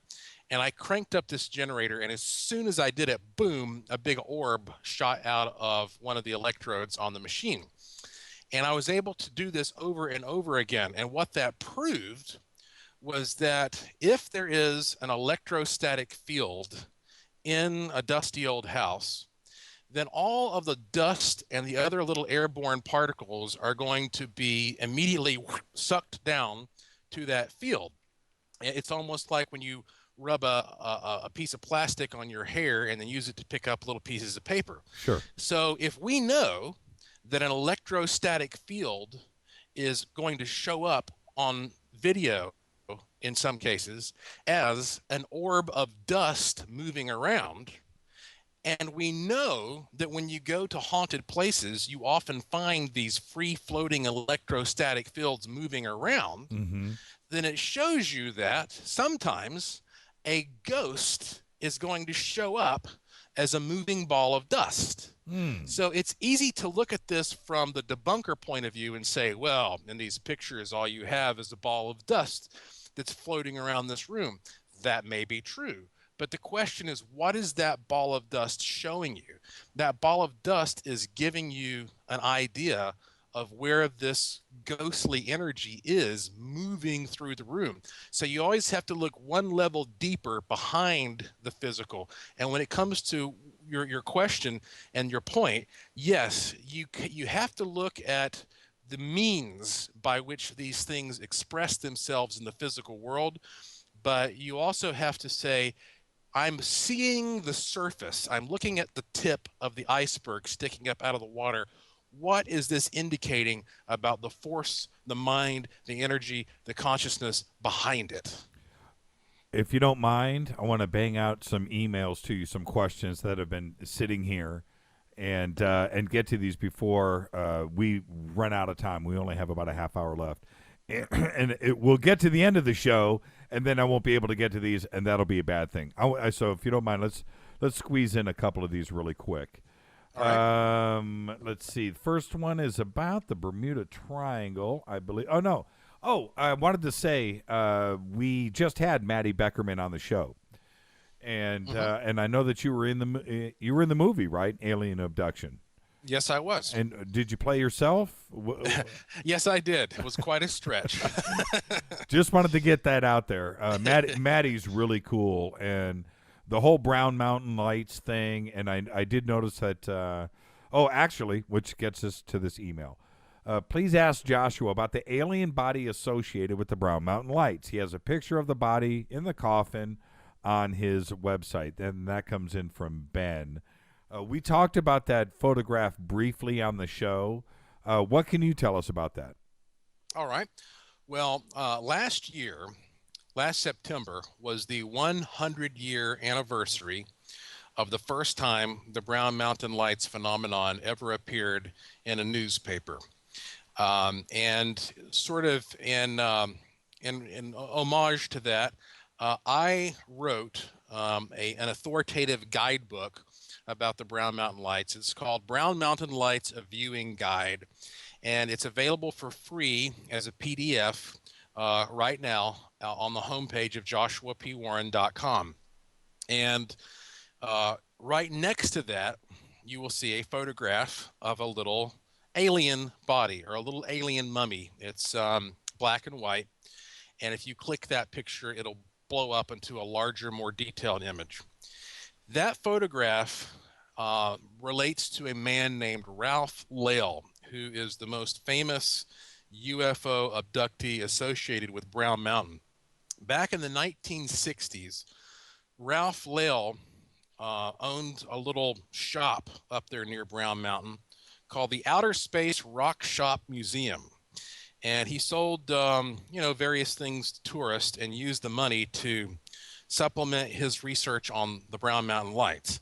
Lale claimed that he had spent so much time at Brown Mountain, he learned to communicate with the lights, that sometimes when they would appear, he would start flashing a light back at them. And he worked out some kind of system of communication that was partially signaling and partially telepathy. And these lights had instructed him to go down a trail and find this big secluded rock face. But when he arrived there, he realized that the rock face was in fact a doorway that was camouflaged as a rock face. And so he entered this cliff, this rock face, and discovered he was inside of a large crystal cavern with big quartz crystal type projections all over the place. And there he met beings from the planet Pewam. And they looked very much like humans, and they actually were very friendly. And on many occasions, they took him on their craft, and they took him on tours of the galaxy, and essentially showed him movies of some kind demonstrating how life had been seeded on Earth, and giving him the old patter about how, if we don't change our ways here, things are going to go really badly. Mm-hmm. So people thought he was probably nuts, of course, when he started talking about this. But a lot of people said, sure enough, one day he would pack a little lunch And he would say, well, I'm going to be gone on one of these rides in the UFO. And he'd walk off into the woods. And 2 weeks later, he'd come out and he'd look just as fresh as he did the day he left. Well, during this period of time, if you stopped by his shop and paid him a few bucks, he'd take you into the back and he would show you this little mummified body that he claimed was the mummified body of one of these aliens. He never went into great detail regarding how he got this body. And so people always kind of looked at it tongue in cheek. Well, one of the people who dropped by there during that period of time was Timothy Green Beckley. And you probably know him. He's a friend of mine, lives in New York, Mr. UFO.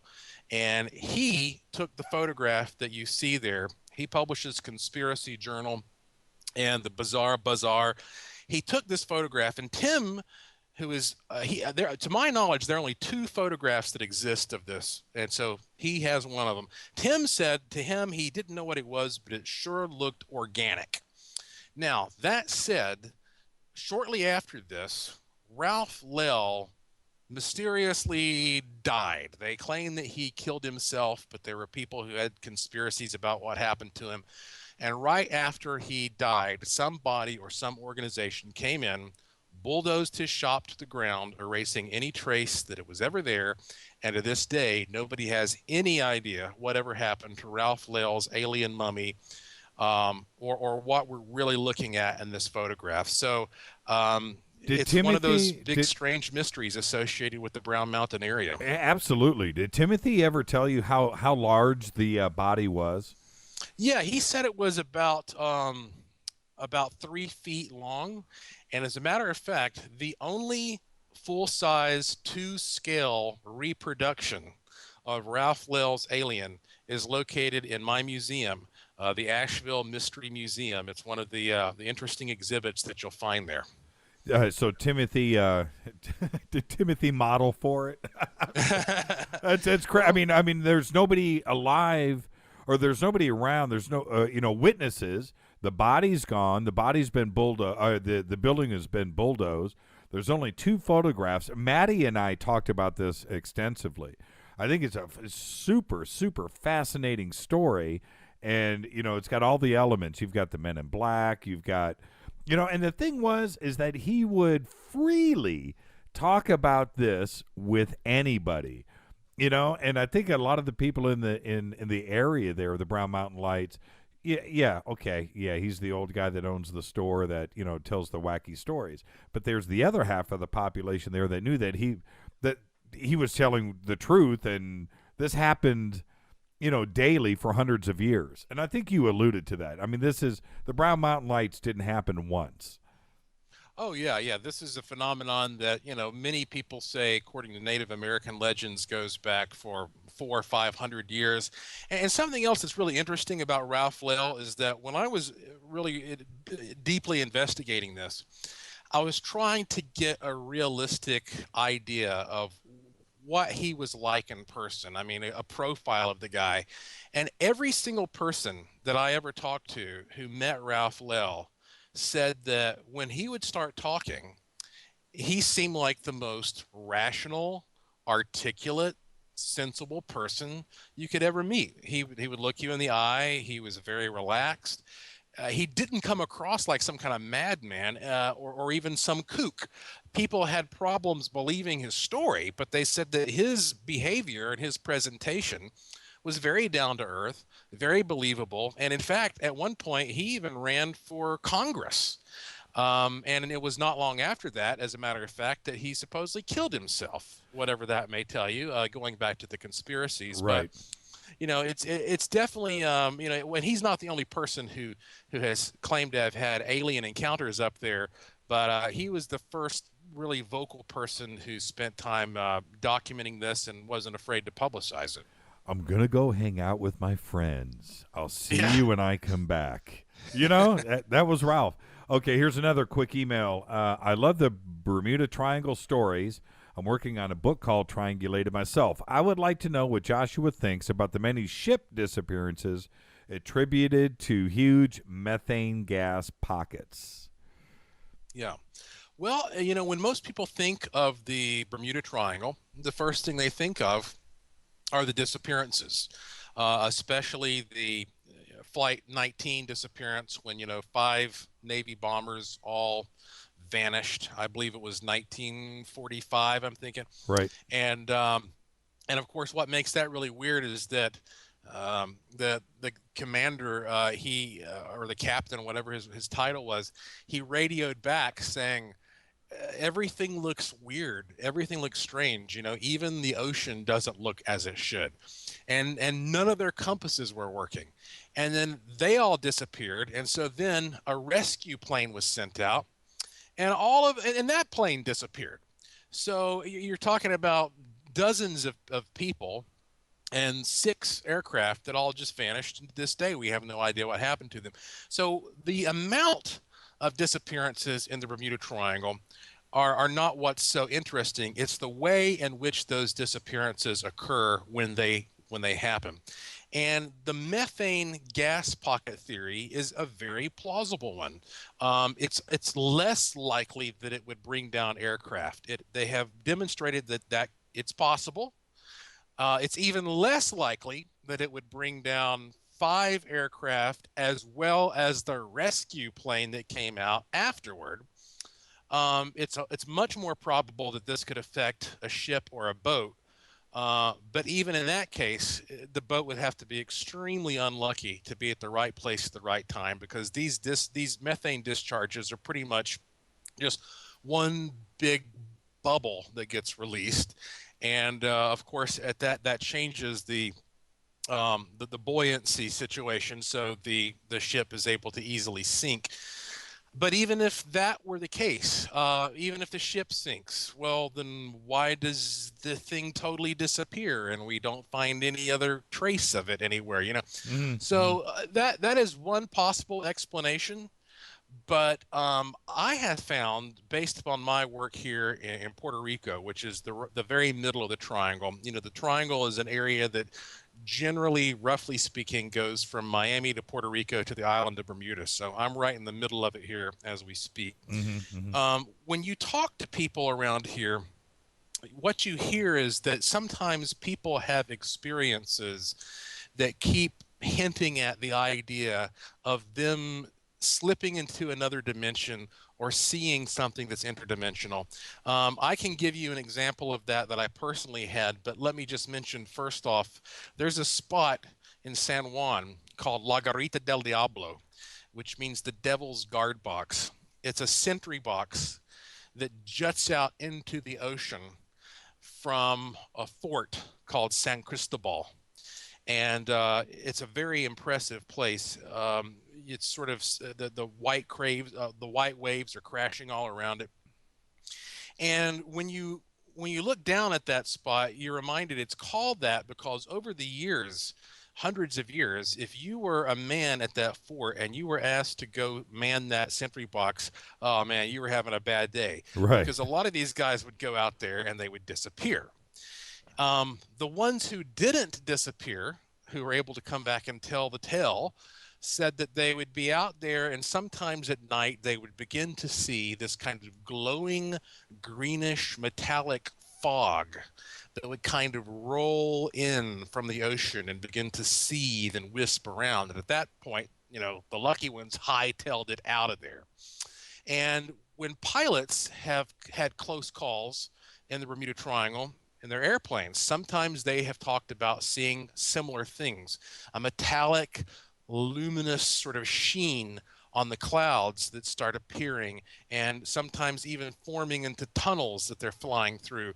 So again, this takes us back to the idea of other dimensions. And when I talked about my own experiences, I've had occasions down here when people have claimed that they have seen me. And mind you, I stand out like a sore thumb here. I'm 6'2". I'm usually very pale because I'm kind of a nocturnal creature, even though I'm doing better here getting my tan on. And, everybody can see me coming a mile away. I've had a number of experiences where people have sworn they have seen me in particular at places where I was not, where there's no way I physically could have been, and talked to me. and knew for a fact that they had spent time with me. And that's creepy as hell when people tell you stories like that, because it makes you think of this doppelganger type phenomenon, and it makes you wonder, like, is there some other astral projection of myself that people are encountering on the island? Again, we're going down a very deep rabbit hole, but it all brings us back to the idea that an interdimensional shift may be an explanation that could explain all of these things, but you also have to stretch the imagination. And I'll mention that I just completed the very first ghost tour of Old San Juan, which talks about the Chupacabra, the Bermuda Triangle, pirates, La Garita del Diablo, all that stuff. It's an Android app. It's a self-guided tour, and you'll see a link there at joshuapwarren.com. If you click it, you can go there and listen to me tell all these stories about the Bermuda Triangle. I've got an email here. I'm going to read it. I can't really say who it's from, and I've responded back, or the producers have here, asking if it was okay to read on the air. But this is, well, you know what? I'm not going to say who it is or who it could be. But anyway, they'll know that I'm reading this. But you know who this person is, by the way. So without their permission, I'm not going to say their names. But it says this: from the many researchers I have talked to over the decades, especially scientists, there's definitely a school of thought that suggests that many ghosts are, in fact, beings who live in other dimensional spaces that are side by side with us. This might discourage people who think that they're experiencing the energies of others who have passed away, when in fact the ghosts are actually dead. We can just see them occasionally. And that is just as incredible as the theory of ghosts. Yeah, absolutely. Well, you know, to me, that goes very much back to sort of what I was saying about the idea that the entire environment might behave like a giant passive RFID chip that stores these human experiences. And that might explain why sometimes someone will not only see a ghost, but they will also see the entire environment around the ghost change. So, for example, I know a guy in New Jersey who had an experience where he had moved into a house. He was sitting there eating his breakfast cereal one morning, and he looks up and was absolutely shocked to see that there's a woman standing there in the room with her hair up in a bun. She's wearing an old-fashioned dress, and the entire room looked different, as if it were 100 years old. And so he's looking at her. She's looking at him as if, you know, they both are seeing a ghost. That might be a situation where you have one of these environmental time slips.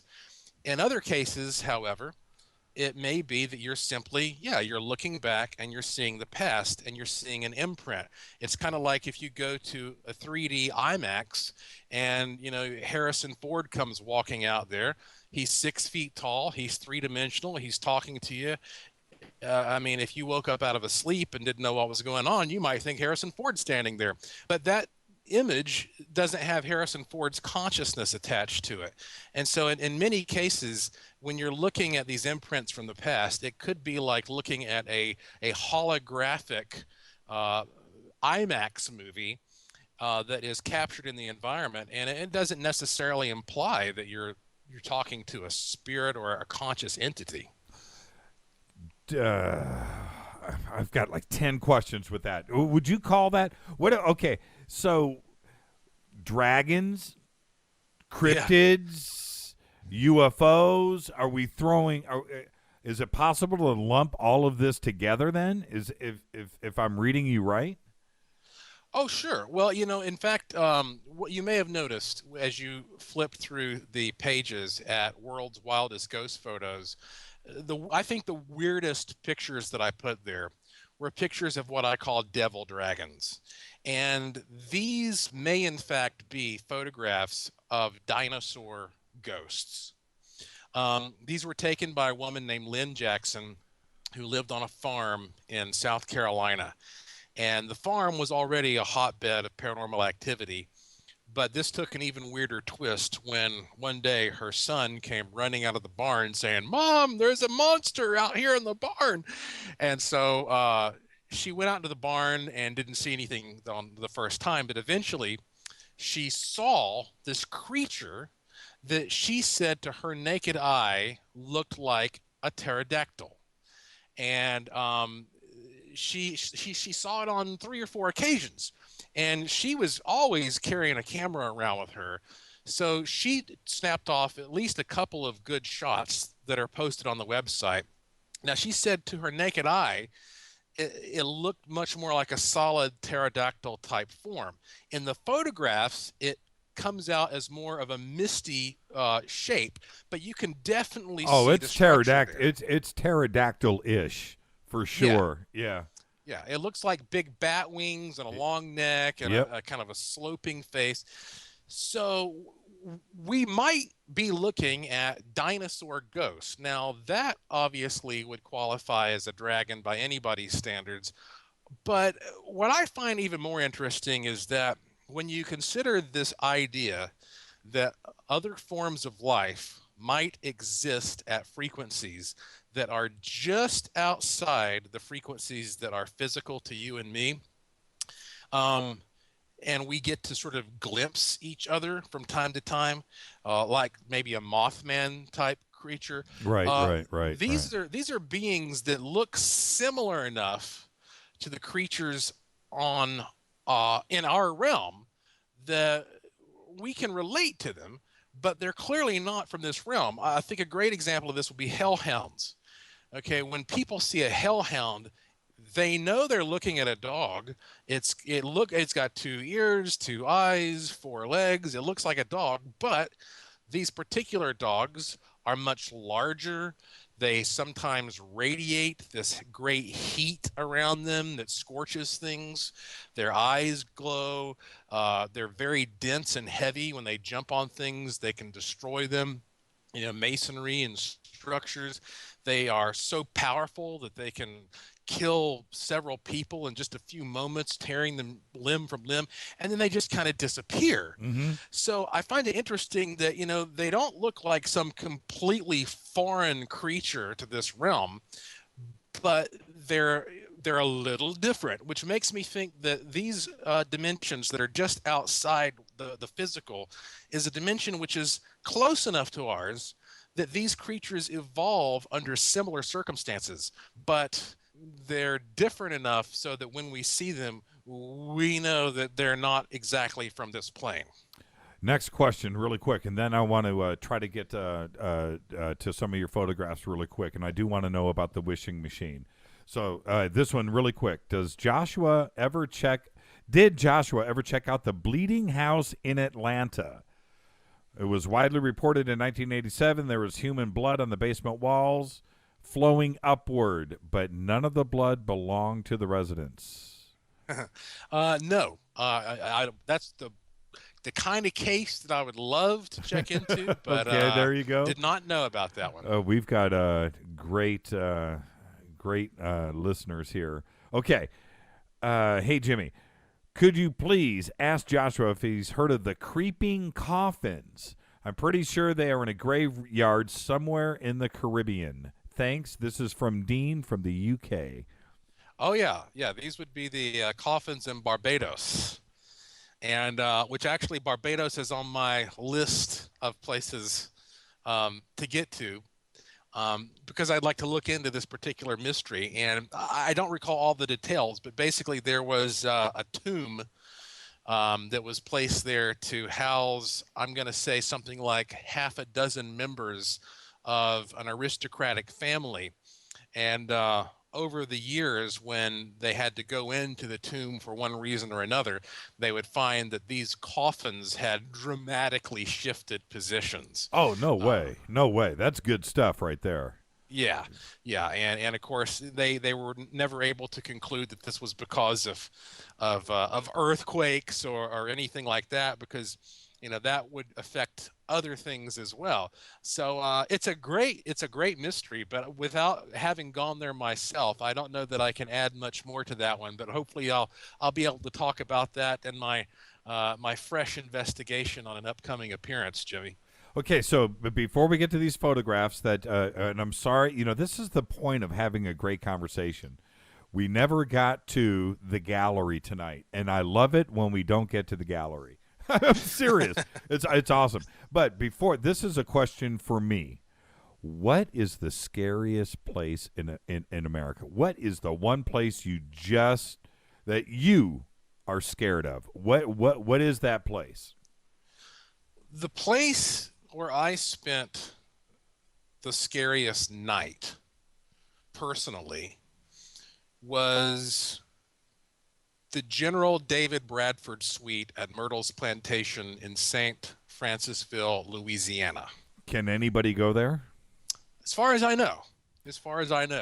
I went there under special circumstances because I'd been asked to investigate the place for a television show. And it worked out so that I was going to fly down like a day early before the crew got there. And when I arrived in Louisiana by myself, I arrived in the middle of this just torrential downpour, horrible storm. And I was already really tired. And I had to drive a good ways from the airport in an unfamiliar area. So I got my rental car, and I just had like some little crappy MapQuest directions there to figure out how to get there. And I could hardly see. It was raining so hard, and all of a sudden I slammed on the brakes because the bridge in front of me had washed out. I almost ran off the road into this big, raging river. So then I had to figure out a detour, and I'm telling you, I was going through the bayous, and the water was starting to come up over the road. And needless to say, by the time I finally arrived at this place, I was kind of relieved because the trip was so just stressful. I get out at this house. The first thing I see is a big pack of black cats. It comes up and they're roaming all over the place. I'm like, this is like something out of a Stephen King novel. This is too much, right? Right. So I go to the place and I'm like, hey, I'm Joshua Warren. I'm here to work on the TV program. And they're like, okay, wonderful. Glad you made it here safely. Here are the keys to the place. Have a good night. And I was like, wait a second. Is everybody leaving? And they're like, yep, it's just you. Oh, yeah, right. So everybody, so there were only a couple people there. They drive off into this dark and stormy night. And here I am alone in what most people would consider America's most haunted mansion. And this is a place where, they had a slave plantation and did horrible things to slaves. And there was a guy who was shot to death on the front porch and dragged himself up the stairs and died on the stairs in a pool of blood and, all that kind of stuff. So I'm really worn out. I go into this suite that has high ceilings, a big 4-poster Ebenezer Scrooge type bed, pictures on the wall with the eyeballs that follow you. I mean, right. So it was about 10 o'clock at night, and I decided I'm going to do something that most people would think was really dumb, but hey, that's what I came here for. I'm going to just turn off all the lights in this whole place and just wander around by myself. And honestly, that takes some nerve. It really does. It may not sound like it so much, but if you were there in my shoes, you would understand. Yeah, this sounds exactly like what you're not supposed to do, Joshua. Yeah. So, and I did have a cell phone, but I couldn't get a signal because the weather was so bad. Of course. Yeah. So, because it rained all night long. Well, so I go walking around this place, and man, I'm just really creeping myself out. And I finally came back into the room where I was going to be spending the night. And I was rolling camera. The night shot was on. And fortunately, most of what I'm going to tell you, I captured on camera as well. All of a sudden, I hear what sounds like a fist, and it goes boom, boom, boom, somewhere in the room. And, about jumped out of my skin when that happened. And I figured, well, I guess somebody else must have arrived. So I went over and I opened the door and I looked outside. There's just rain, just mud. There's not a trace of another human being. And so I walked back in, I got the camera rolling, and I spoke out loud to the room and I said, "Is there someone in this room?"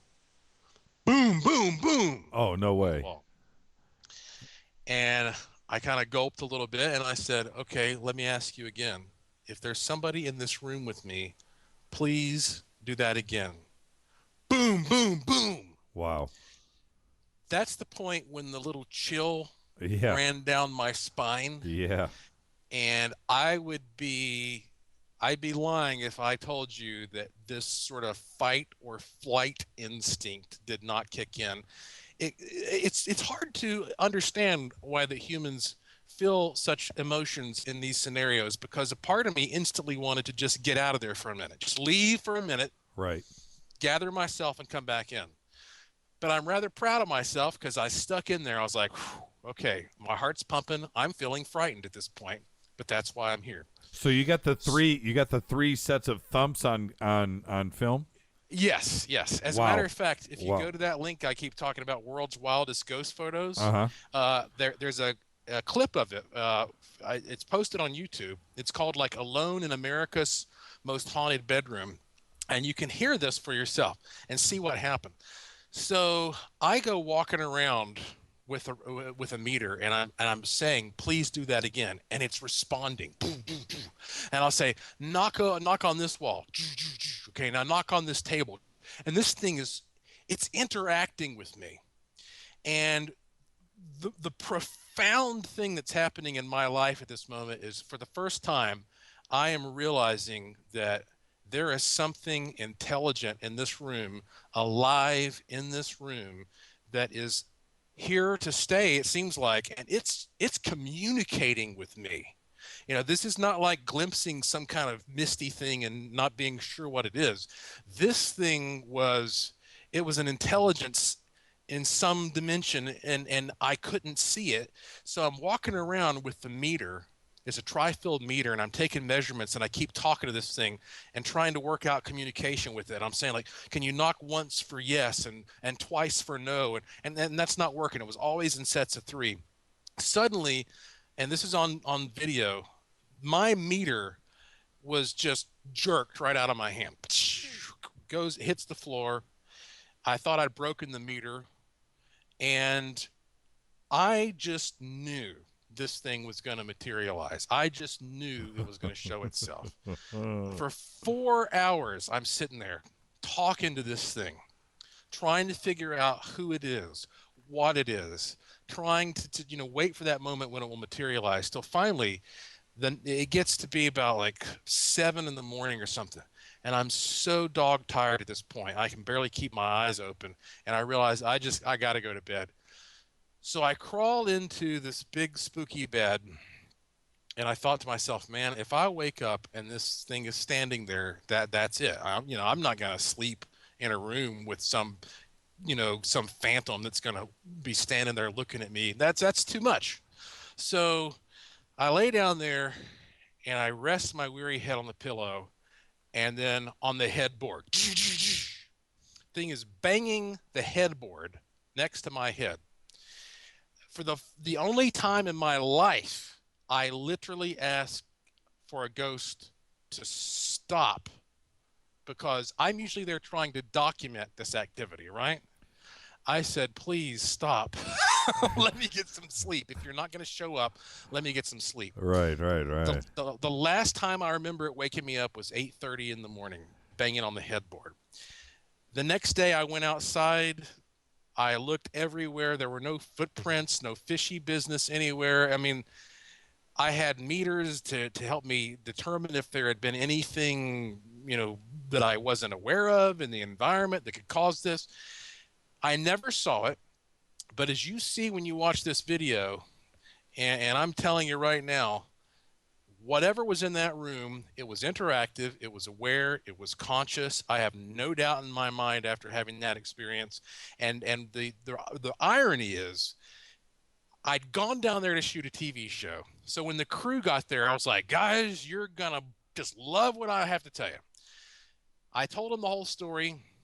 we set up all my equipment the next night. We had cameras everywhere, and it was just the most peaceful, calm night. You know, there's Of crickets, course. crickets, crickets. You know, nothing happened.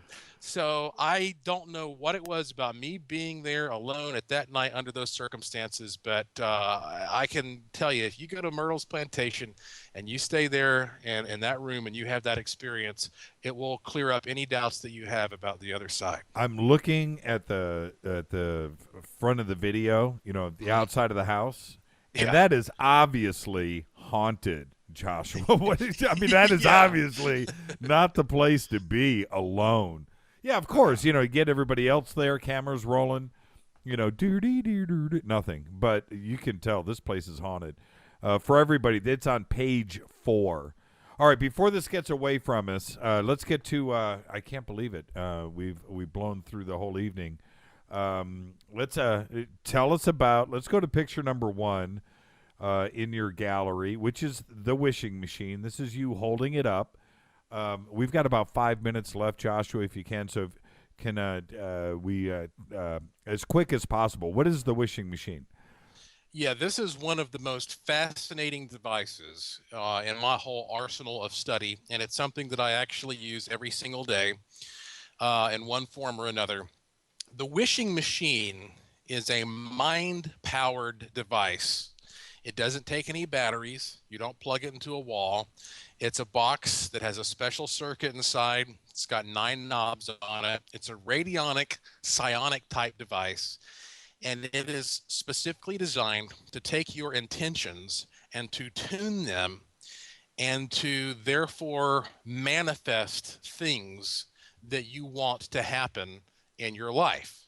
And I first became really interested in this because I wanted to see if you can increase paranormal activity using this. And I quickly found out that not only is the answer yes, but you can pretty much manifest whatever you're serious about.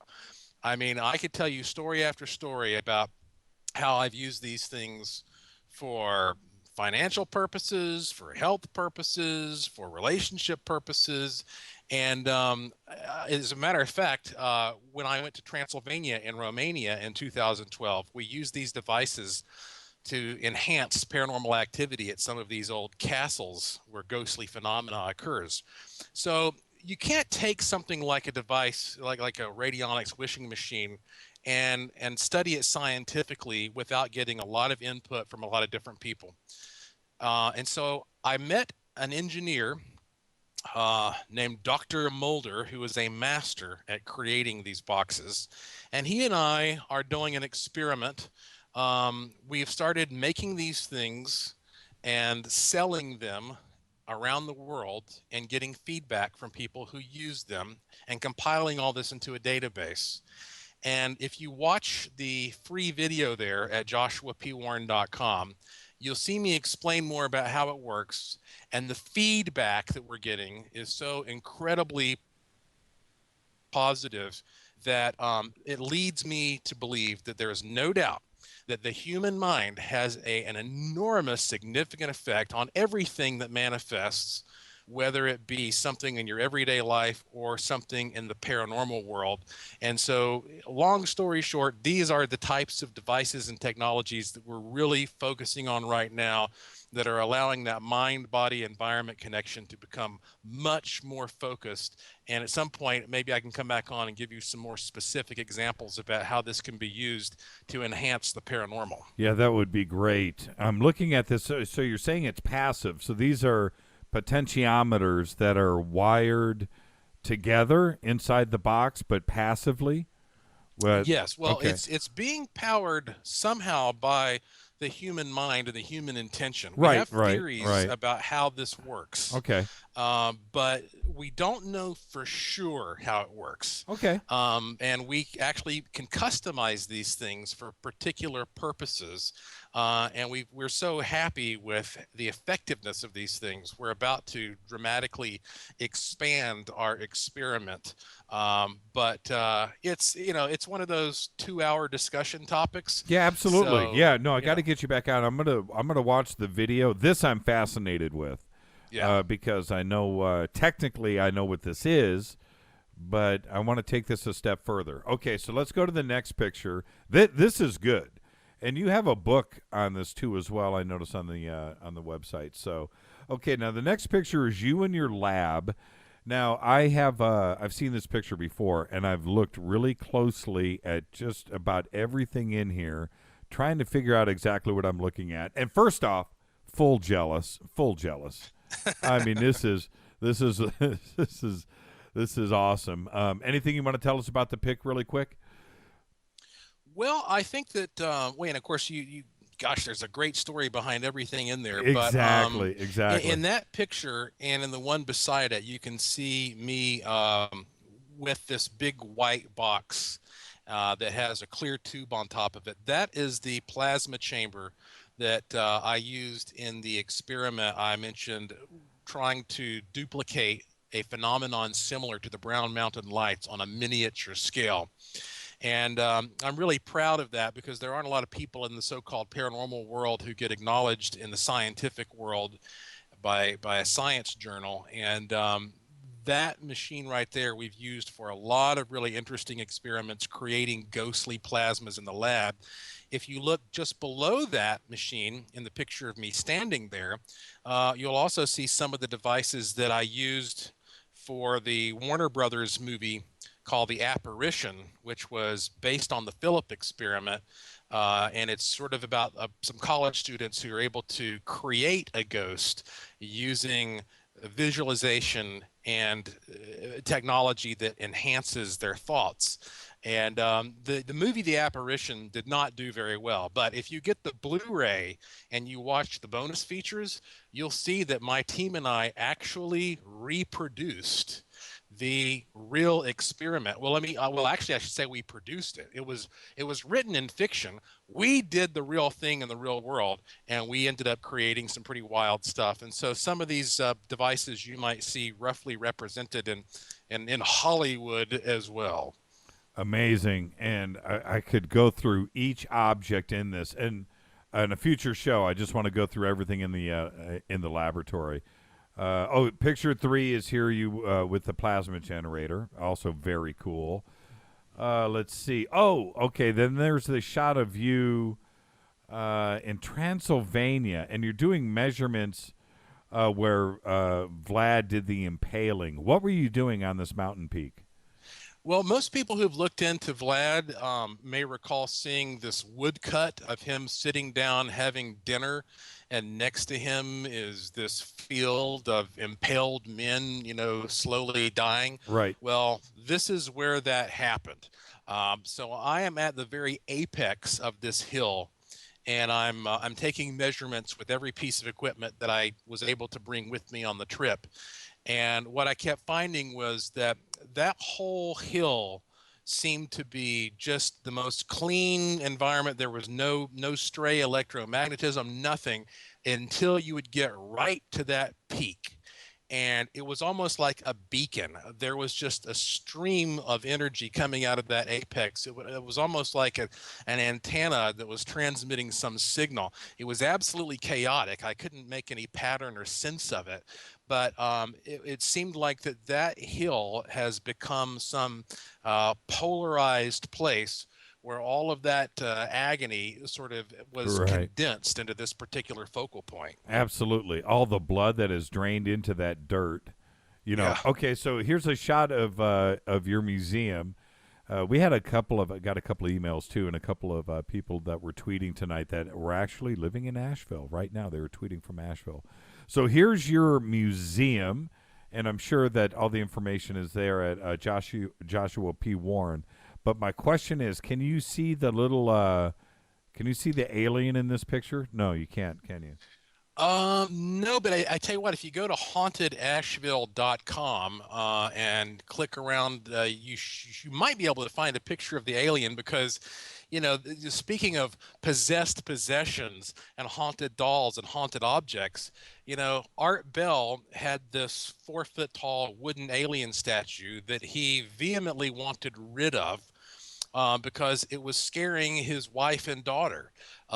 They believed that this thing was coming to life at night and moving around the house. And I mean, Art seriously wanted rid of it. He was about to trash it, as far as I'm concerned. And so very excitedly and eagerly adopted Carville the alien into my museum, where you can see him now. And I will tell you that when I first received the statue, I was there in the museum late at night, making sure that he was positioned properly and the lighting was just right and everything was set up and so that he would be very nice and presentable.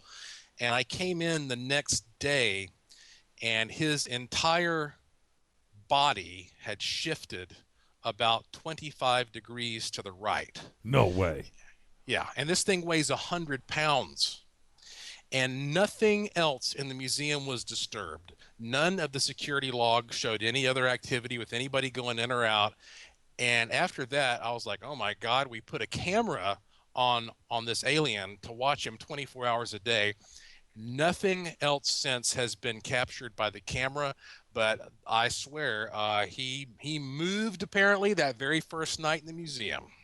I have to thank you for coming on, and this has been one of the funnest evenings I've had. I say this every night, Joshua, but truly, excellent show, and I can't wait for you to find the time to come back on, and we can spend another couple hours and touch upon all the things that we didn't talk about tonight. I want to thank you for that.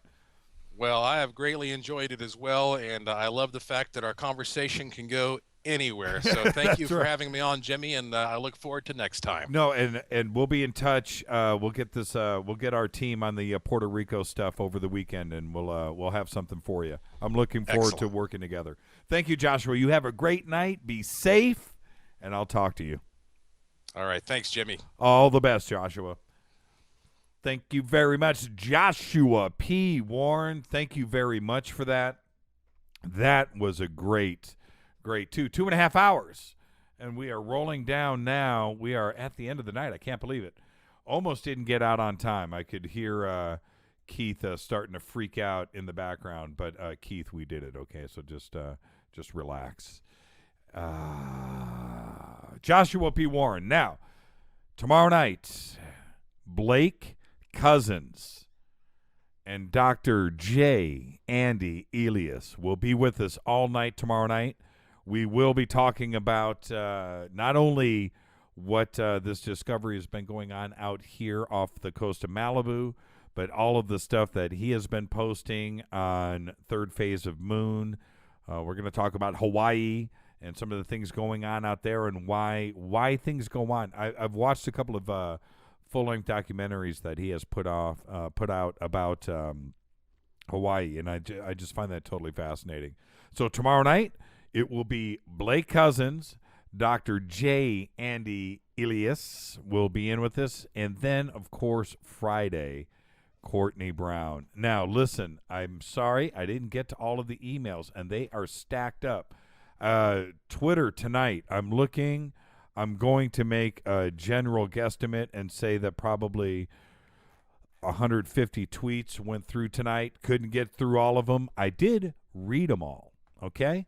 And Dale Romero is going to be on with us in about 2 weeks, and I'm really looking forward to that. He's going to come out from Vegas, hang out. We're going to go do some ghost hunting, some UFO watching, and we're going to tape some stuff and get that going. And also, he will be in with us in about 2 weeks. So with that, that's it. I want to thank everybody for hanging out tonight. Joshua P. Warren. And that's about it. I'm going to get out of here. I got a lot to do. This is Fade to Black. That's right. The Wednesday edition, Bell Gap. Coming up next, I think it's Night Watch with Todd Sheets. Thank you, Joshua P. Warren. Special thanks to Keith Rowland and Art Bell. Fade to Black's executive producer is Rita Kamarian. Show is produced by Hilton J. Palm and Mark D. Kovar. We got a J and a D in there. Announcers are Steve Harder, Mark D. Kovar. Music is Doug Aldrich. Fade to Black is produced by KJCR for the Dark Matter Radio Network. Show intro produced by Spaceboy. Thank you, Spaceboy. See ya tomorrow night.